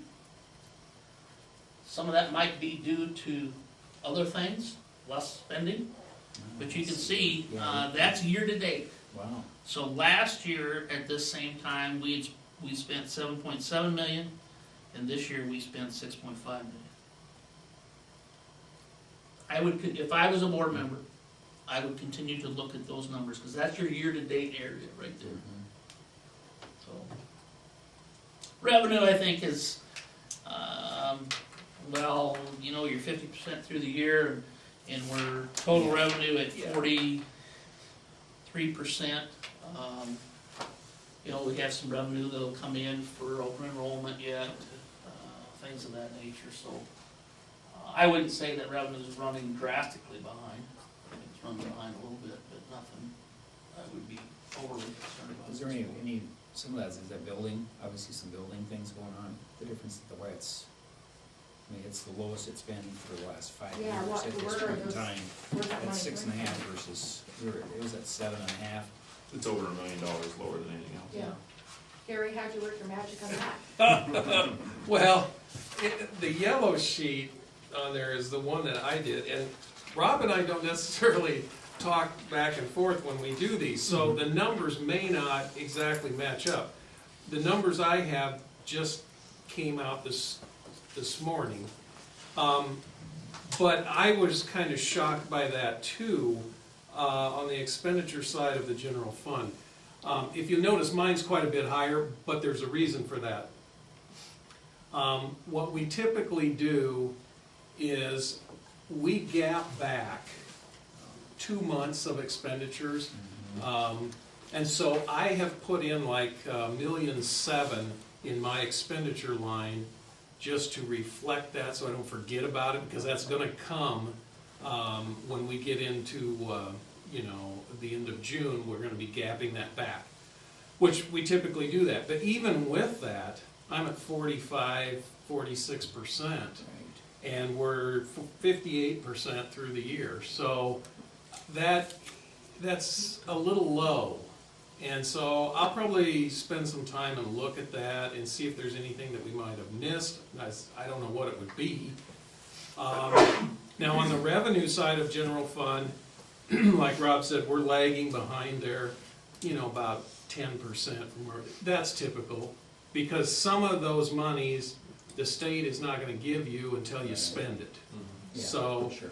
I'm not too concerned about that. That's probably right on track. Now your activity fund is kind of the other way around.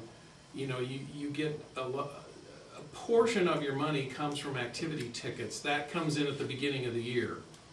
And so I'm actually kind of encouraged by the activity fund. That's, I would say, better than it's looked the past couple of years. Yeah.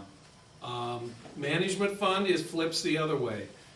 Most of your expenditures come out in July and August, because that's when we pay our premiums for insurance. We'll have very little expenditures from this point on in management fund, but we will have more revenues coming in. Local option sales tax, that one's a little bit hard because it's pretty hard to project the expenditures on that. And local option sales tax, the revenues tend to lag behind too, because you're getting sales tax. It's a little slower coming in than it is for property tax. PEPL, you're pretty much online there. Like Rob said, we haven't spent a lot yet, but we have some committed. Debt service, that's not too hard to figure. It's whatever we're gonna owe for bond payments. And then nutrition fund is the same way. We get quite a bit of state revenue there, and that lags behind. It always does. We should catch up toward, we get toward the end of the year. But overall, the only one that was kind of surprising was that general fund expenditure. And so you'll probably know a little bit more by next month. For example, I know we have a bill to DMAC that will be coming due next month, and that's $150,000 or so. So, there's some things still coming, but anyway, doesn't look too bad so far. Good. Any other comments or questions from the board? All right, thank you, Gary. Thank you, Rob. I got the all funds, I guess that was kind of covered too. Going to discussing certified budget timeline. It's probably more of a calendar discussion than anything else, as far as, I know it's probably seems early.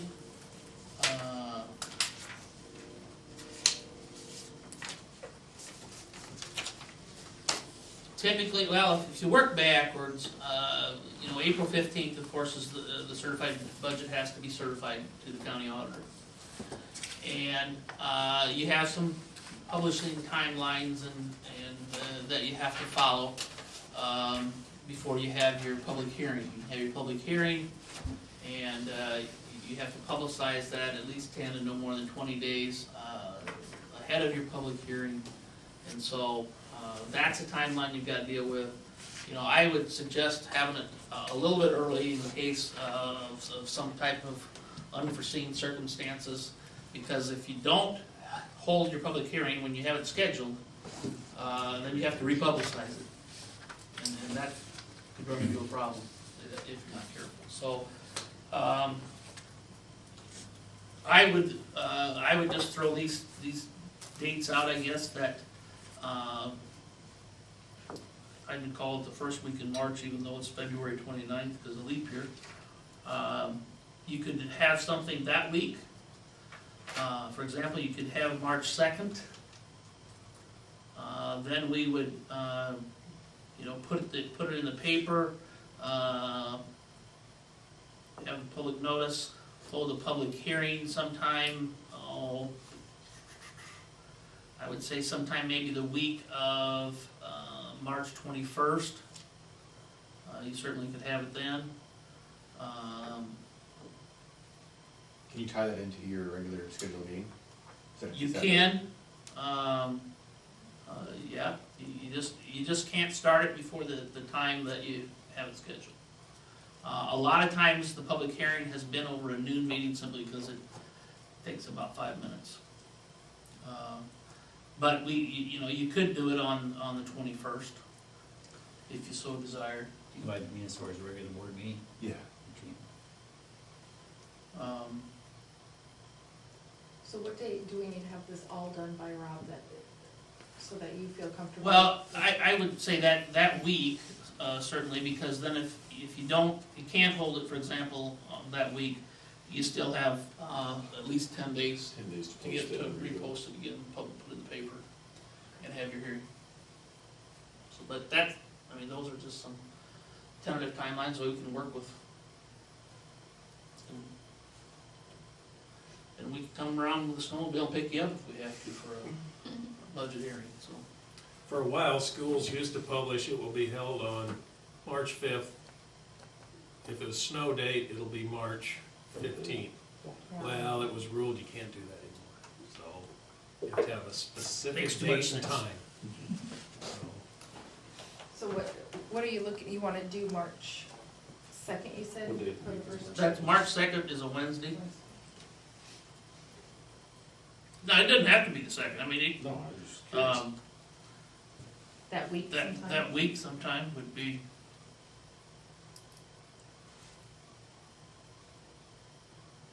And this is the one that we have, is this a public hearing? No, this is just a work session. But we usually have a work session ahead of time, And then, you know, there certainly can be changes made to the budget anytime, and then when you have your public hearing is typically when, because if something's changed at the public hearing, then you have to republicize it again. And go through the same procedures. March 2nd's good for me. For the work session. Yes. Is that a 2 or 3 hour commitment, or what are you looking at? Oh, I would say we usually hour and a half, Okay. hour and 45 minutes should do it. Is this is our fake budget, right? As I call it? Faith budget? Our fake Fake- budget. Oh, fake. It's the shell. It's Yeah. the shell. Yeah, It's the outline. that's what Virginia always called it. Until the state tells us what we have. I'll make you a bet that we know it by then. Really? What do you want to say for time frame on that, if we do it that day? I don't think 6 so. o'clock? 6 or 7:30? Or you wanna do it 5 o'clock? Whatever works, you can tell me what works for you folks. 5 would be, or earlier would be better for me, but if we can't, it's fine. But I can, what time? 5, I'd be good with 5. works for you guys. That's fine. with me. Yeah, let's do. All right. 5 p.m. And do we need to bring anything with us, Robert, or will you just have the worksheets? We will get you the materials ahead of time. Okay, For the work session, in order for you to be able to review it ahead of time. okay, And then just, we'll have that in a notebook for you, and then just bring that notebook. okay. And then do we want to set that public hearing date right now, or do I we would do that not do before the that. session? I would wait until the, Wait till we get to to the workshop work in session, first. yeah. In case that got moved. And the reason I say that is that from the work session, you may want Gary and I to change some things in the budget. If you don't, then, you know, we can publicize it and set the date at the work session. But maybe something in there you want changed. And so then we could get it changed, bring it back to you, get it in your hands, take a look at it, and then set the hearing. And he'll have to buy us lunch, because we'll make a bet that the state won't have it set.